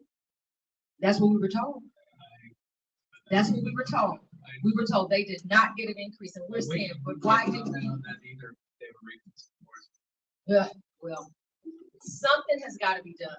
I just, I feel, I mean, this woman here, my heart is hurting. People are having strokes. People are having health issues. People are in despair. It is a lot going on. And so we've got to sit down and tell them, if the governor can tell us do more with less, I know dang on sure we can tell them we got to do more with less. We got to. So we appreciate you coming. I don't know how this is gonna go 3 or 6 months, but we've got to get some movement. Now they've given everybody they say you can have until May 15th to pay your bills. They're not letting people do payment plans if your payment arrangement has failed. I think you need to tell them, anybody that has a exorbitant bill, take their average. If it's over or if they need a payment agreement, if it's failed, let them have it so they can try to pay these bills. Somebody needs to step in and help the consumer. Thank you. Thank you very much.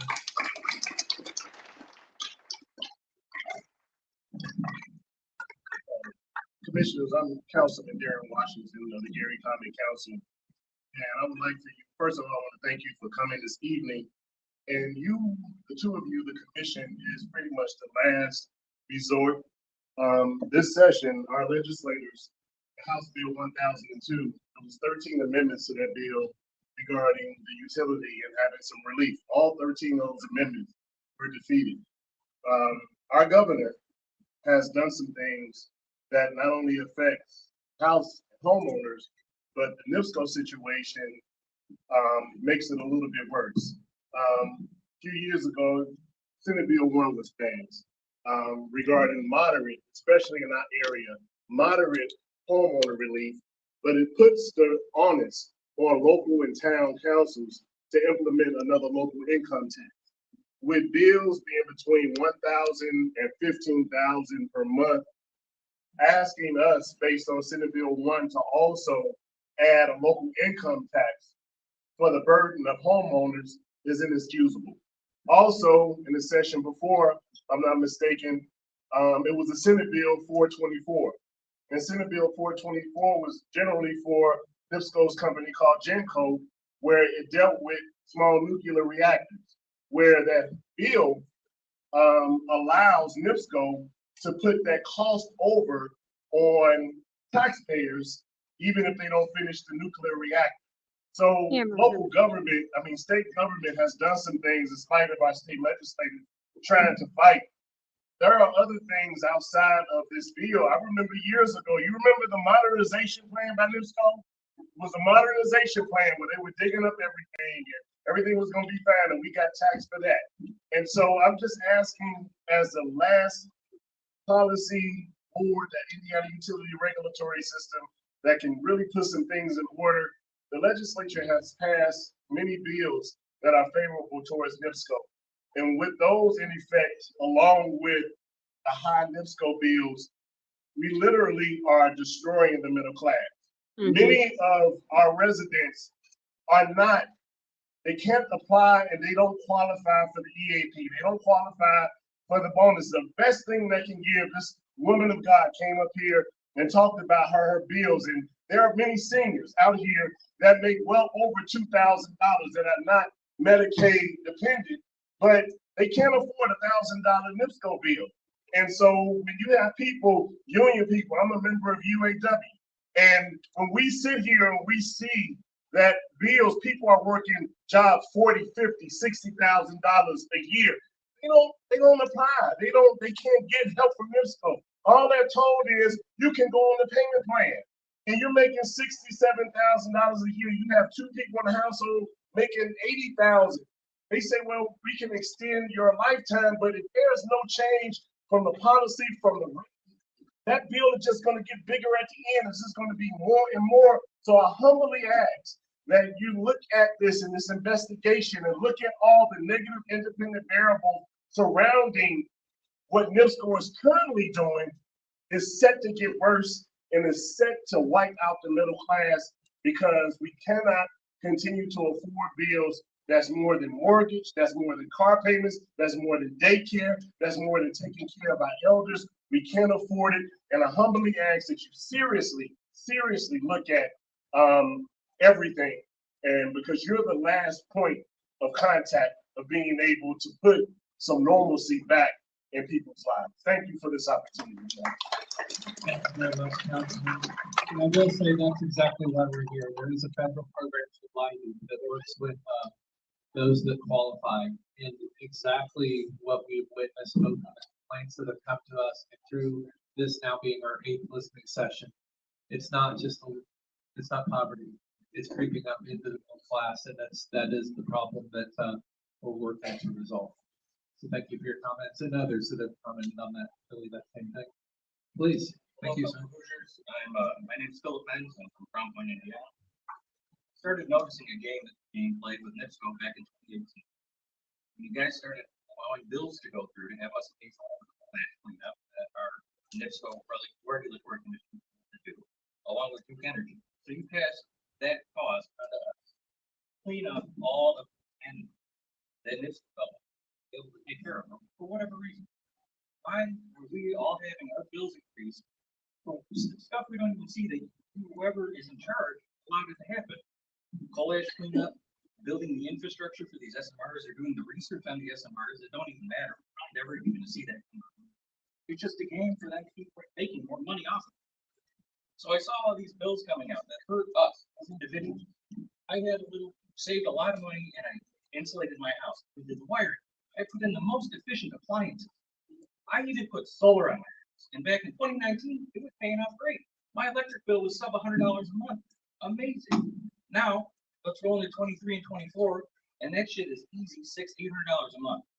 I'm on the budget plan just because I need something that I can understand how to control and I can budget. It's a game or whatever you want to call it, but now it's continually increased, and I'm at $469 a month on the budget plan. The kilowatts I'm generating aren't even matching up because I was put in, grandfathered in to get a one-to-one credit, and that isn't even matching up to what I'm generating. So what kind of games are you guys playing for what I'm supposed to be getting? I invested in myself because you clearly only care about companies. Every stupid representative that we have in this state, you guys only give a shit about. You don't even care about our polluted waterways, which we have 30,000 miles. Oh, I didn't know that. You know that? We have Nope. 30,000 polluted waterways in this state. And we all have to sit here and pay to clean up big companies' mismanagement. How is this fair to any one of us? You enjoy watching everybody here suffer? Anybody? Even our state representatives? Just remember, people, it's time to vote. Voting's now. Early voting is open. Vote out the incumbents. Get rid of these. Because all they want to do is have a clown show. Get rid of them.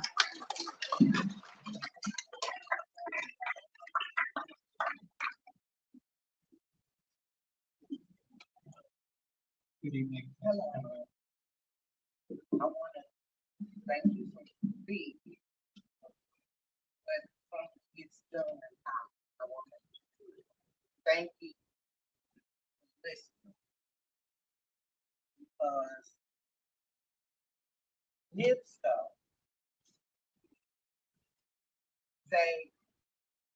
I don't recall any where the people from NIPSCO sit down like this and listen to us or our concern.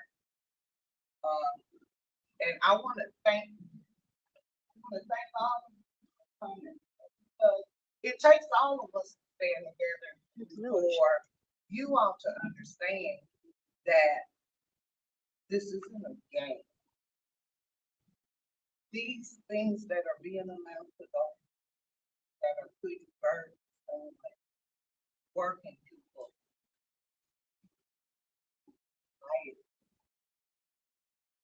This is real. The decisions people have to make, those decisions, they have a fact. We don't see it when we have a job and we make a decent salary and we can get the job done and we have to do. It might mean that instead of going to Europe for a vacation, maybe we'll just go to Hawaii, someplace close. It's not like that. If you all are the people in these positions that are making all this money, if they lose their job, they probably have a nice little bundle sitting to the side off of us that they can make things work until they can do something different. A lot of us can't. Would a lift go be like this? Mm-hmm. You're trying to figure out just how to get you paid. What I would like to see. You tell me how to. NIPSCO charges NIPSCO has other things that they do in order to bring in income. The more I come to stuff like this, the more I'm learning. They're doing things with the assets and things that they have to bring in even more money than what we're getting. Look down my street, there's half vacant. Mm-hmm. And I thought if every house has to pay at least $500, they're making $2,000 a month off of a low income area that only has like 4 or 5 houses with somebody in it. How do they think this is okay? If they have, I bet they have names, they stockholders, and I bet they have investments that are constantly bringing them even more. And then that's not to mention the other big businesses that they're doing with to bring in. Tell me why, if we get Nick to have to send something out to their customers every single year with a total breakdown of what they're getting, where it's coming from, and how are they spending. You said that you all are the commission is supposed to be impartial. But my question is, how are you being impartial if they are being?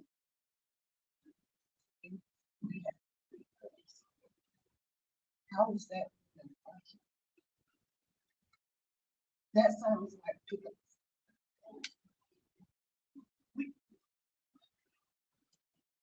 We can't. And I would like to see an explanation at least once a year.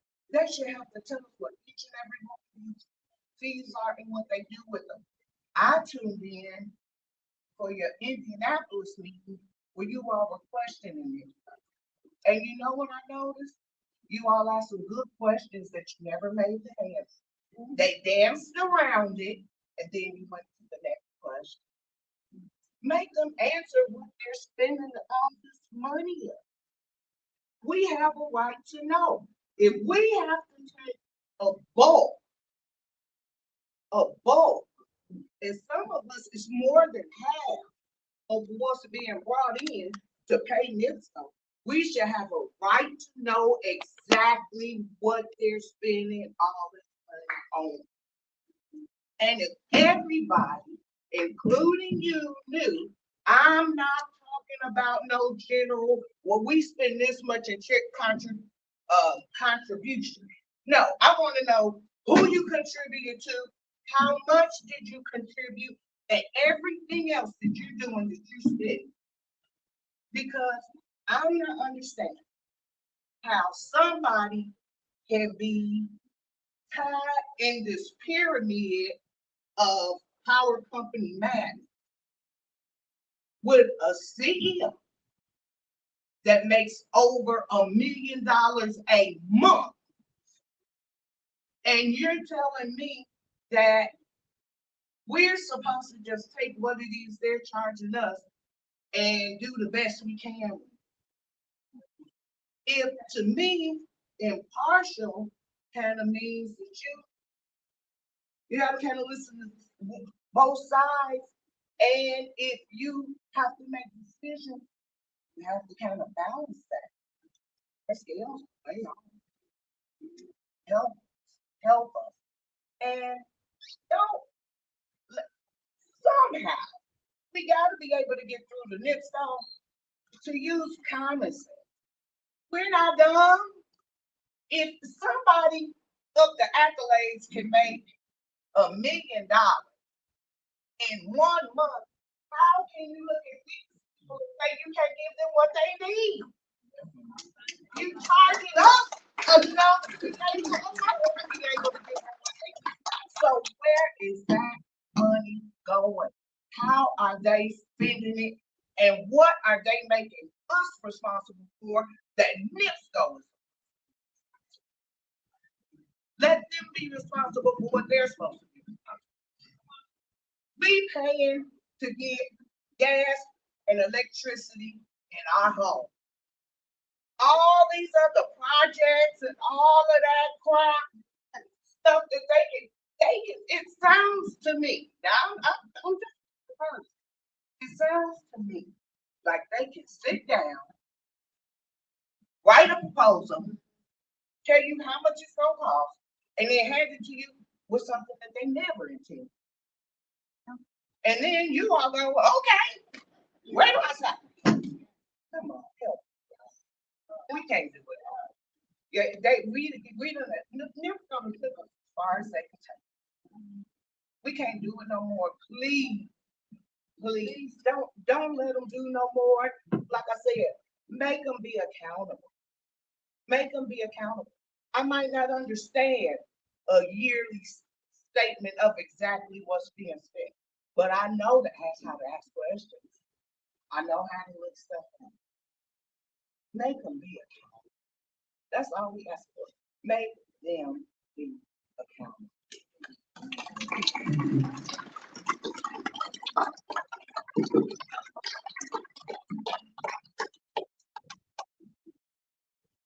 Hello.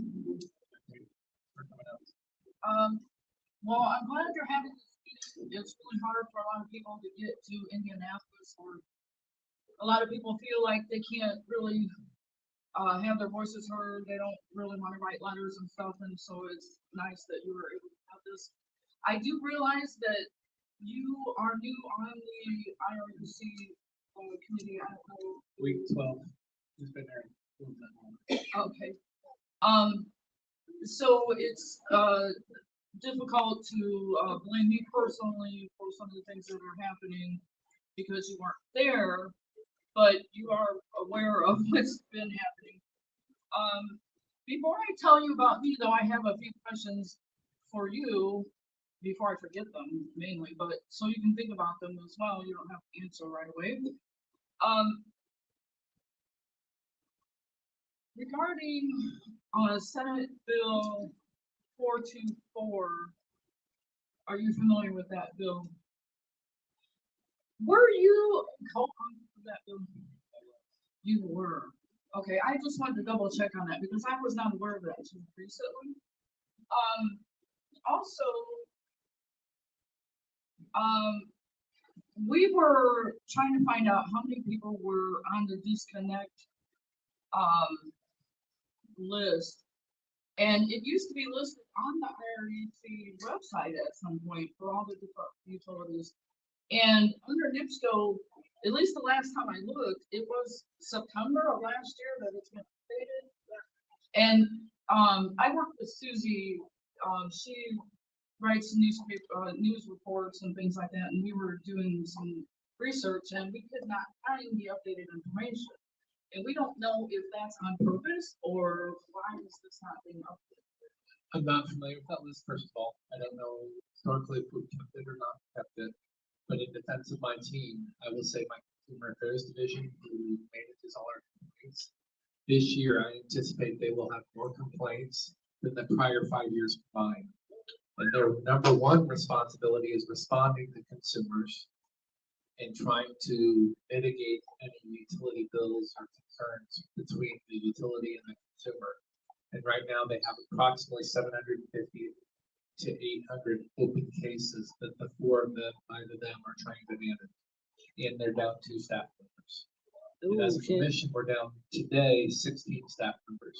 So we're doing all we can to keep our head above water and manage not only this, which is unprecedented, never been done by the IURC, but the consumer complaints coming in, which really drove us into the field to hear from you folks. So if they managed a disconnect ledger or something to be informative, it wouldn't surprise me if it's something that got away from us, honestly. And I can check on that. I mean, I'd be willing to follow back up with you. Emily might even be able to answer that, but, I can check on that once I get back to the commission and share that with you. Okay, yeah, because that would be great. We really need that information because we are trying to see if, how much of an increase in disconnections there has been since September. I'm sure it's increased quite a bit. Now, in May is budget settlement.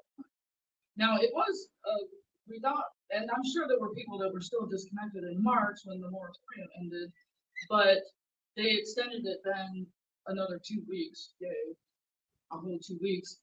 And then they extended it again now till March, but right at that same time is budget settlement time. And if anyone's familiar with the budget plan, that's when if you had overage, you have to pay the difference. And I'm quite sure there are gonna be many, many people that are not gonna be able to pay that difference and will be cut off at that time. We would like to see the moratorium extended well into next winter. Hopefully this problem is solved before next winter comes, because according to what I'm seeing, there's not gonna be a next year. Also, I have another question.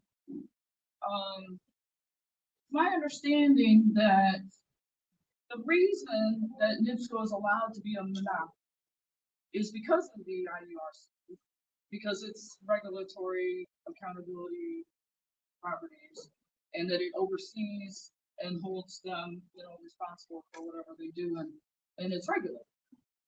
And now, if NIPSCO does not do what it's supposed to do, does not follow the rules or breaks the law in some kind of way, can they lose their monopoly status? Not necessarily, because it's the investment in the generation, transmission, distribution that is still out there. Now, having said that, there is currently an active case right now, which has been suggested by a number of folks that have testified tonight on the meter issue, where those are being, we can initiate an investigation. And again, explaining the one gal earlier, the reason I chose as chairman not to make this an investigative cause. Our work, when we get these petitions from the utilities, many times are 6, 9 months, maybe a year long, because we get their petition requesting something. We have stakeholders that also present evidence. We have public hearings then many times in those communities. So we work through to an order. And even some of those orders, though they are approved, you know, it may have started at one level and mitigated down to a much different level. And I'm not saying that as a justification, I'm just trying to explain again how the process works. And so what we have done at this time is we've gone to what we're calling an investigative inquiry, which allows us to act more expeditiously. Because back in March, we spoke with the utilities, and now we're trying to the public. And this is the 8 to 10 listening sessions. And my commitment to the public, much to my team's chagrin, is I want to get a report out 45 to 60 days after we're done with the last listening session with suggestions. Okay, so even if they do something illegal, can they be fined, or is there any? Something's done illegally, obviously, of legal processes that are to public, to a company, to that does not necessarily occur through us. We can initiate an investigative pause if we see there's something going on, which is really what has driven this with the public complaints and all that. The OUCC has the authority, the ratepayer side has the authority to initiate that pause, and they didn't choose to do that. So we took it upon ourselves as a commission to come out and do this listening session. And one of the results of this could be an investigative pause, which would be a formal process asking them specifically and legally, to your point, ask to justify different things. And that's, again, what we're determining. If we're going to do that, we want to narrow it down to a few items. And instead of an investigative pause on all the industry, we wanted to hear from everybody initially. There may be just 1 or 2, maybe 3 that will want to focus that investigative pause. Okay. Because that concerned me. I wonder how, you know, if monopolies are illegal, how are they allowed to do this? I know it's a lot to do with the infrastructure. Can't have 4 million pipelines running through for different companies and whatnot, but I'm sure that there's rules and laws, and I don't think they're following. We're not going to get into that right now. So let me tell you who I am. My name is Kim Robinson. I'm from Lake Station, Lake County, Indiana. Last month, some of the people I work with submitted a letter to the governor and a report that we made. I forget exactly what it was called, a utility study we did through Perfect PR with Latonya Troutman. We did this through Monica Boyer, and he then recommended that they talk to the people at the IURC, and that's when all this investigation started. I also work with Carrie Logan, who is with the Monopoly Madness Facebook group, which now has 35,000 members in 4 months. Wow. Since I started working with them, we have been following various cases and stories and collecting bills and trying to figure out what's going on. I also formed a group called the NIPSCO Resistance Leaders, and we work with the Hoosier Utility Reform. And we've been trying to find answers and work with other organizations as well. But I'm a local community activist. I'm not an elected official or anything. I've been involved in all sorts of community things. I have a business background though, and I'm a tax accountant. And about 4 months ago, right before Christmas, my life was normal. And it has been nothing but normal since. I was trying to plan for the holidays and buy my daughter some Christmas presents when my bill went from about $200 and some in the winter from last year to $500. And I thought there was something wrong with my furnace. So I called the furnace company out. There was nothing wrong with my furnace. The next month it went to $700. Then the next month it went to $1,000. Now it's $1,200 and some. It'll probably be $1,400. That was, when we started getting active. I helped organize some of the protests. We also worked with a lot of other people who have various meetings and stuff. We support the union. We hope to have some possible protests with the union to stand up for our causes, to work together in a joint project. Because we're still not getting answers.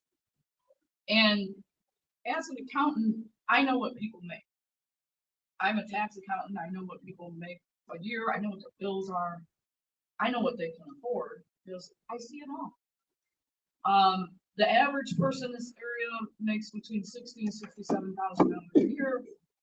A lot of people make a lot less. Mm-hmm. My daughter works hard. She's a house cleaner at a elderly care facility. She only makes $30-something. With her car payment, she's going to school to try to better her life. With all those costs, she has a child. Everything else, her rent and the utilities and everything else that just living, she has no money left over. With especially the delivery fees, which is the main problem, not so much the rate increase. That's an average of $400 to $500 a month that we found with the average customers. That's $6,000 a year. People cannot afford that.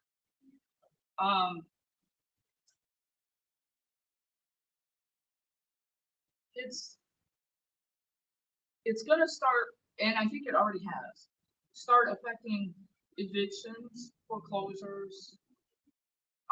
People are going to start getting laid off. Stores are going to close because even businesses are going to do this. Mm-hmm. It's going to have a chain reaction with the economy. By next fall, when winter kicks in, if this isn't taken care of, I don't know what's going to happen to this. I'm in danger of losing my own home.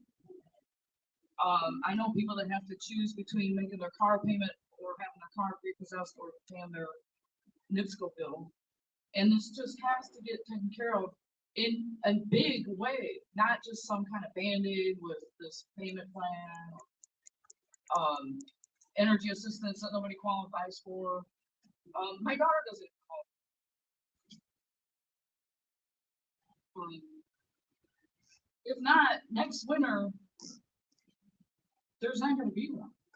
People here are either gonna move, or they're gonna freeze to death, or they're gonna get their, they're gonna be living in the dark with no heat. It has to change, especially if this is gonna be continued. Now, when I first got notice that the bills were gonna go up, it said 16%. On a $200-some bill, that's only $30. On a $300 bill, that's $50. Mine went up $200 a month, just to begin with. That is not 16%. That's 700% on the delivery fee, 200% overall. They are not representing this right. When you ask them about it, why is this happening? They say, well, winter. You know, they're not explaining anything. They're like, turn down your heat. That you can't turn down delivery. Yeah. Sure. First of all, I just want to comment, I came from, sort of these things, Syracuse, Fort Indiana, so I'm very familiar with this. They've been active participants from the beginning of this process. Second of all, I would stay all night. The library is 5, we have a few more folks speak, so if you could wrap that. Guys, I'm sorry, we only got a little bit more. Thank you. I'm done. I just wanted to make sure that you understood. I represent not just myself, but a lot of other people. I appreciate that. Thank you. One other comment was asked about the disconnect notices, and I did receive a text on that. That is managed by our what we call it, sister agency, but the OUCC, who represents the ratepayers, they manage that disconnect notices. That's something we manage at the IURC. But I will be sure and communicate that to Patty Gray, who's the leader over there, and see what the status of that is. But I will also say a lot of the same boat we are. He's very, very short staffed right now. You're up. Thank you. Good evening. My name is William Perryman. I'm a former councilman for Humber. And I was in front of you all back in 24. We had a meeting here in, I think it was September. And then I was in front of you all again in December at the Miller Library. And I told you all then that the rate increases was unacceptable then. And I'm telling you again now, it's way, way over control. Ugly, my mother, she's on a fixed income of $1,000 from Social Security. Her bill went from $100 to $750. Jeez. All right, and her furnace and everything is the same. She keeps her heat at during the wintertime at 60 degrees.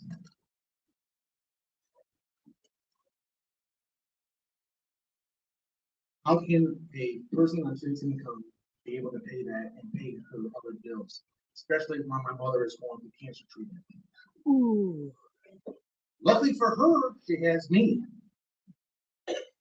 I am a retired United States Air Force veteran. Served 2 tours in Iraq. Thank you for your service. To defend this country and on foreign soil and on our soil. Okay. I'm also here with my brothers and sisters from the NIPSCO Union, USW. I am also a USW member of 6787. I will stand with them day in and day out. So with that, how is it with going back? I know you all talked about the delivery fees. My mother's gas bill, just the gas bill, was $32. That's great. Delivery fee was $210. Eh, How is that?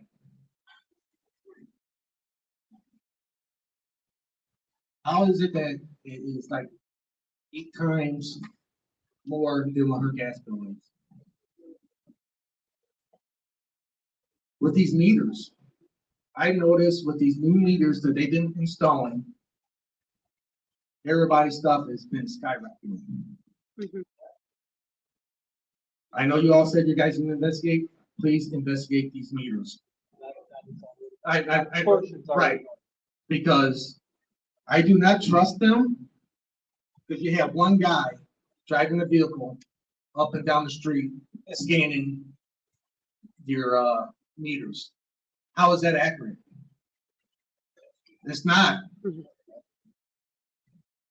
You need to go back to the ways and have somebody go in there and actually read them. Yes, agreed.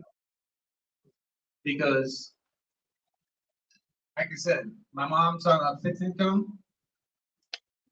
She pays for all her own stuff. I pay her NIPSCO bill. And her food, some of her food stuff. Luckily for me, I have my retirement from the military, and I'm working at steel mill. That is the only way that she's surviving with my help. And that's all I gotta say, but you guys need to please look into these things. Thank you very much, and thank you very much for your service. Also, I forgot, when you guys, when I was here with you guys, there was only 2 political people that was at the meetings. I was one of them, and Pat Boyd was the other one that was there. And again, I am running for Lake County District 3 councilman. Thank you.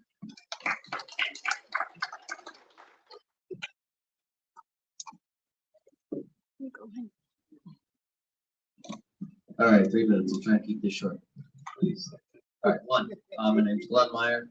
2, NIPSCO serves my area. 3, I live in Gary, Indiana, like most of these people here. 4, I moved from Chicago to here, but I haven't been here that long.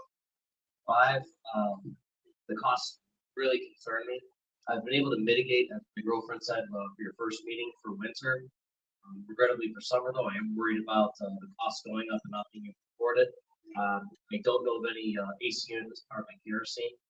6, if the cost would getting to be too much, I'll probably have to bother Mayor Eddie or my good reps that were sitting here earlier and go, okay, how can I be my own energy provider? Can I like get a diesel generator or propane generator or hook that up somehow to be city compliant?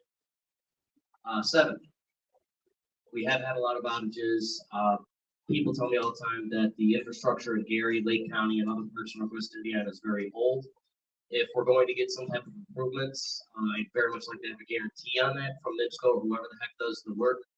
Much like my neighbors said earlier about the nuclear scandal involved. We have evolved past 1986, and we have something advanced to be used. I'd like a guarantee that whatever we're going to have the fiscal burden of, whatever they're going to have the fiscal burden of, I'd like something to be built so that we can have more energy produced and overall, like, just cheaper energy if possible. And let's see what we're number 8 now. All right, so number 8.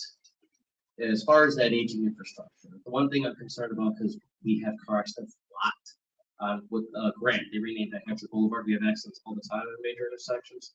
A lot of our substations, they just have rusty fences guarding them, where since it's coming into summer, people are driving crazy, people are gonna be crazy.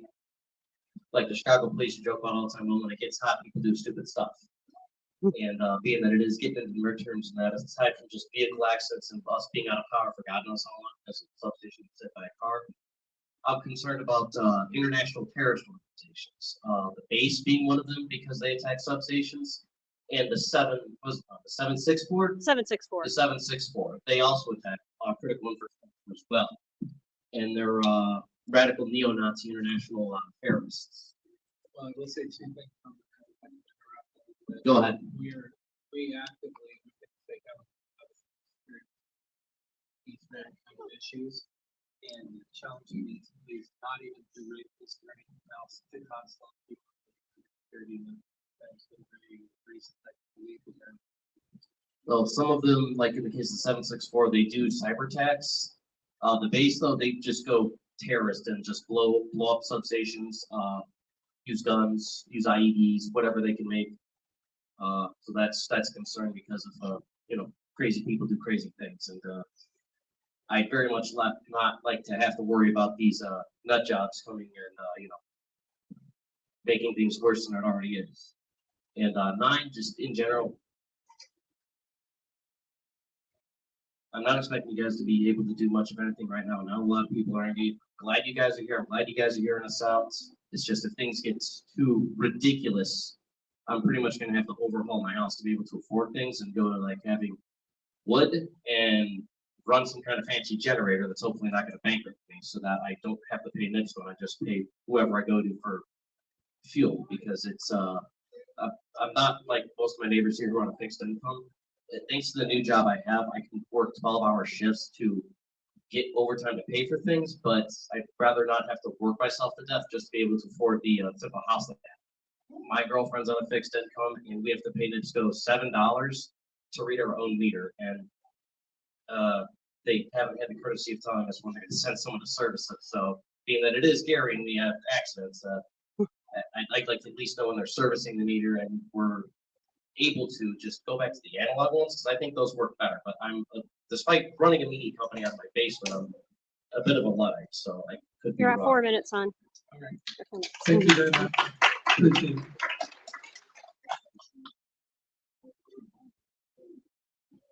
All right, I'm Vernon Beck, the Vice President of the NIPSCO Union.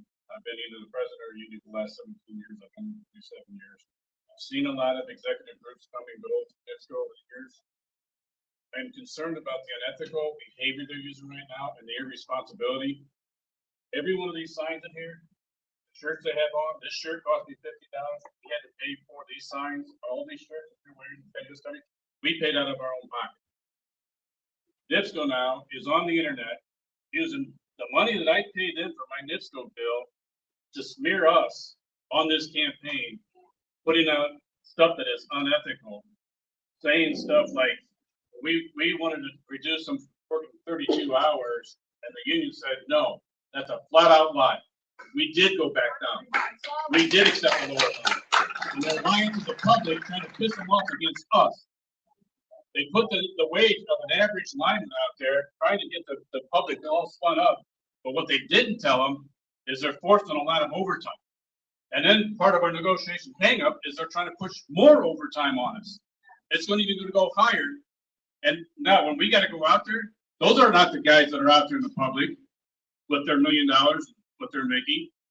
We're being forced to work these hours, and then they complain to the public about how much they're making. They're forced us to work the overtime, then they're going to make an issue out of it. And we're the ones that got to go out on the streets with customers that are all already pissed off about their wages, and they're trying to get them all pissed off against us as a negotiation tactic. That's bullshit. They're putting us at risk to be out there with the crews when we're out there at night. When you got a customer going, look at these guys. NIPSCO's out there putting this stuff out there and trying to make it look like we're the problem. Look at these guys making the kind of money they're making. We wouldn't make that if they had the right amount of people. In this district, there was over 30-some linemen in this district a few years ago. Now they're down to 14. They have no choice but to work a bunch of overtime to be able to serve the customer. And if we don't do it, they bring in contractors that are higher expenses. They need to be held accountable. I know we have some state reps in here. There needs to be a bill that they can't use our money that we pay them to come back and smear us. We have to pay for all of our stuff that we do out of our own pocket.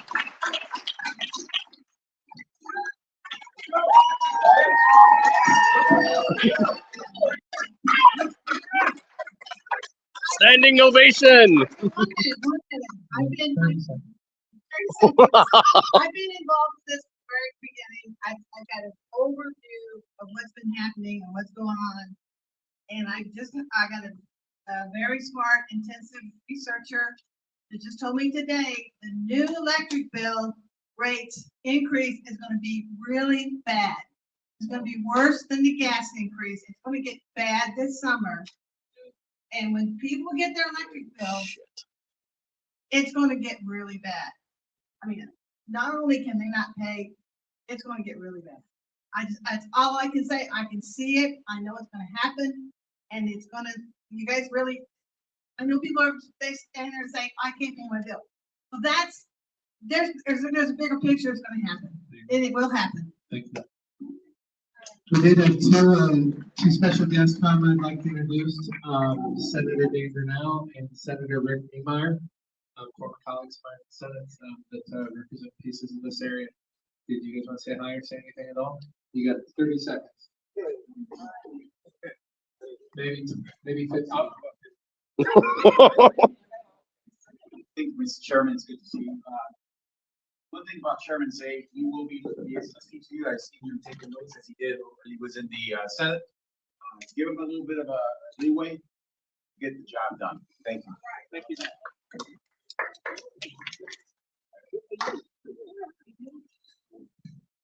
Real quick, most of y'all from South County of Lake County, we're in the same things that you are here. Maybe a different aspect of it, maybe a little harder for you up here with the people you have up here and the fixed incomes you have. But I'm hearing it, and I'm just sitting there listening to everybody talking today.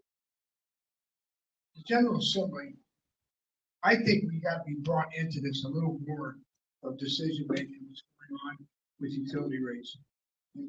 You have a board that's set up by legislature. You're appointed. Right? Remember, board appointed by the governor, recommended by somebody that the governor appoints, and then they make decisions on rate hikes the best they can. You have a consumer group that wants to be representing the consumer out there. Then you have us sitting in the Senate and the House. A lot of stuff we never see. Maybe it needs to come back to us in some of these rate hikes. We need to have a say in some of this stuff. So we're hearing it right now, and we should. We're elected officials, we should be hearing it. I should have seen this coming more than I did, to be honest with you. But it's here now, and I think the General Assembly just yesterday brought in with some kind of legislation. We've got to know what's going on with this appointed board. It's appointed by the governor. We set this board up by statute. Okay, so we have some responsibility.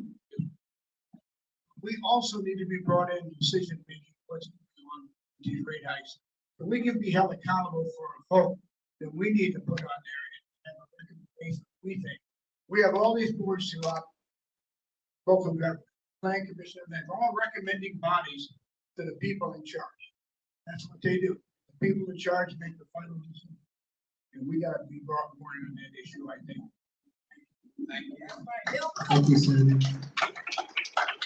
With that wraps up. And as I suggested, my propose, beginning with tonight, we're to inform you about the Indiana Utility Regulatory Commission work towards some short-term goals in the 3 to 6 month spectrum and a long-term. No problem. I live here. Be able to operate as an IURC moving forward. Be safe. Oh no, I'm in Gary. I really do appreciate you lending your voice with us and sharing. Oh, I love it. Like I tell everyone, it's apocalyptically romantic. It's like Moldova. Yeah. You know, it's rough, but it's nice. Yeah. You know. I appreciate. Where are you from, the city? Originally from Greenwood, Okay, and sure. I was there initially, and then I moved to Hegewisch for a good minute, and now, thankfully, I'm. Pizza. Oh yes! Somebody else who knows where the hell Pudgy's is. Yes, it's the Bob's mistake. All right, I had 2.5 pages of notes. Awesome. Okay, well now we know ahead of time that we're gonna get absolutely. Yeah. I told you. I mean, I'm glad at least I got cybersecurity, so I don't have to worry about the 764. I'm more worried about people like getting notions in their heads when it's hot as hell. They can't afford the bills, and they just go Marvin Heemeyer on the fucking substations. Like, I can't have power, nobody can have power. I didn't think about that. That's a problem. That's I'm just saying, yeah. Power, all they have is their vehicle. You know, already it's been proven crime surge during the Summertime, yeah. And can you imagine? It's the middle of July. July 4th, no less. Somebody gets their power turned off, and they don't get it.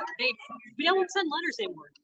They don't. They send emails, and if you. Phone calls and text messages. Yeah. They get that. Their power is turned off. Their food goes bad. I can see somebody getting pissed off enough and drunk Doing enough something stupid, yeah. Finding the near substation, going there with a rifle, and with full if it takes two, whatever you want. Yeah. Shooting it up, and then driving into an attempt to off themselves. Yeah, that's the. Taking out the entire block's power. Yeah, that's what I was worried about the base doing, because they've known for that. More concerned about loan actors. I'm Yeah. thinking it's gonna be loan actors. That would be almost scarier. I mean, with the base, I know what the heck I'm looking for. I got to look for some guy in $5,000 kit with the. Angry retiree. That's all it takes. One angry retiree. Yeah. Okay. All right. I said that completely wrong. Yeah. Oh, it's fine. It's fine. It's picking up audio from this phone, so it shouldn't echo through that one because I muted the mic on that. Slightly, but because the volume's turned down. All right. All right. So end. Or actually, We'll go. You want to go around? No, I was going to. I'll do the outro. You guys do have to. no problem. All right. All right, that's so fine. Thank you again. You're welcome. All right, and then we'll do Yeah. tripod, grab a phone. Yeah. Yeah. We'll end when we get outside. Yes. Oh, yes, it is. Thank you, sir. All right, got it. All right. Here, I'm on a leash here. Yeah. Here, take the cord. I mean, I can walk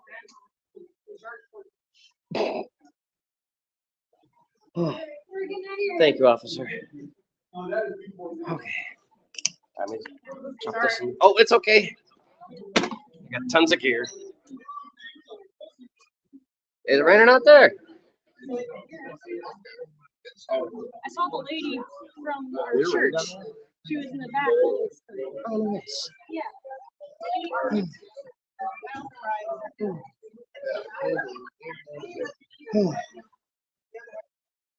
All right. All right. Yeah, I'm just gonna ask a couple of the guys in the atrium there. Okay. A couple questions and just leave that thing over here so that it hopefully doesn't cause too much feedback and what have you. All right. Oh. Have a good day, sir. Hey, you as well. Glenn Meyer. Glenn, good to meet you. Likewise, man. Hey, good to see you, Mr. Niemeyer.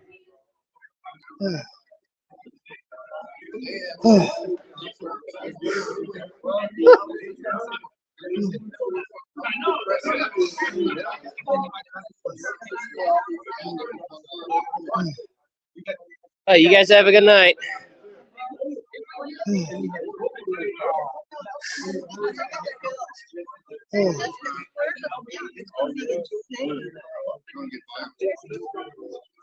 That's what Lauren and I are worried about.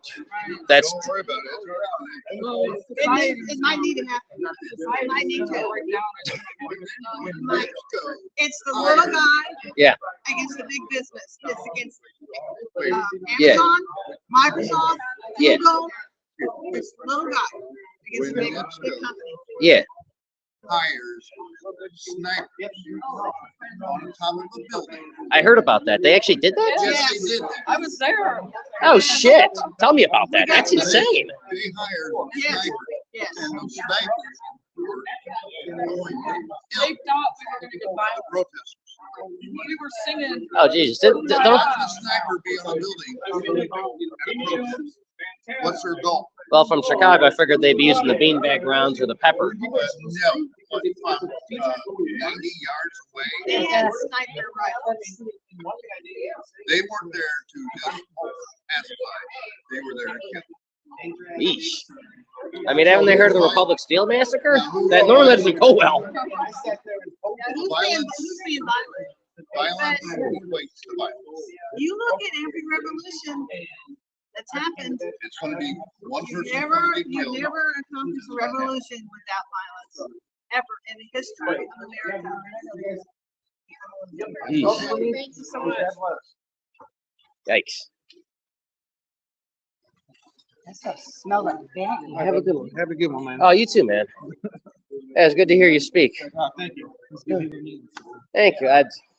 And now that they're in my back, where I live, it's not a conflict of interest. Me, Mr. Media Guy, in some town I don't live in. Right.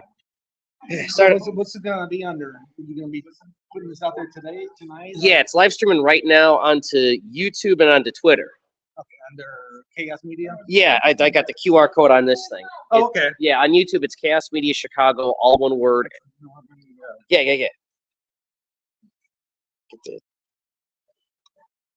As always, I have people come and ask me when you're. I got it. All right, cool. Thanks, guys. You guys Oh, did not a good. problem. Yeah, thank God. All right. All right. Yeah, well, a lot of the elderly neighbors are pretty pissed. Can't say I blame them. I was waiting for somebody to get us sorted out. Well, like you're saying with Marvin Hemar, that's just about the same thing they said verbatim. You yeah, you hit that on the head. I'm expecting it. Oh. They'll probably be covered up or blown out of proportion. They'll be blown out of proportion if the guy had a firearm in his pocket. It's going to slip under the rug if it's runs into a substation. The only reason they cover it is because so many people will be without power.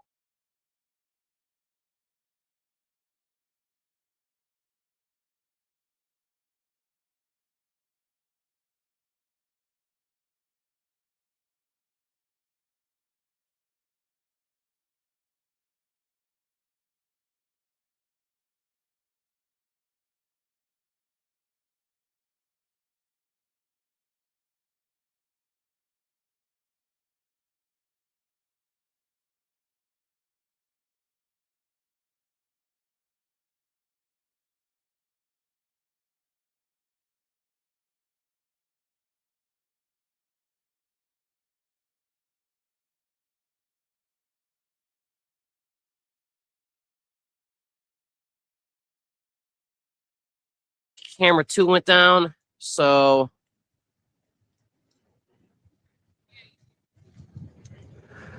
all right. Now we're good. All right, you're good, hon.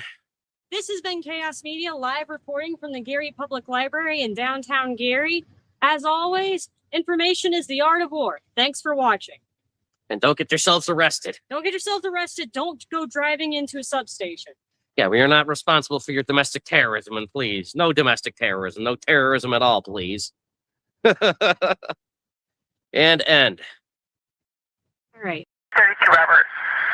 Suspect threatening suicide at 3510 on Pine Grove. 3510 Pine Grove. Permit 516 on the 5. Matthews calling saying his ex-girlfriend grabbed a knife and threatened to kill her. Thanks for watching the video. Hope you enjoyed it. If you want more, go ahead and like, subscribe. In various parts of the video, we've got our QR code. Go ahead and take that thing. It'll save you a lot of trouble.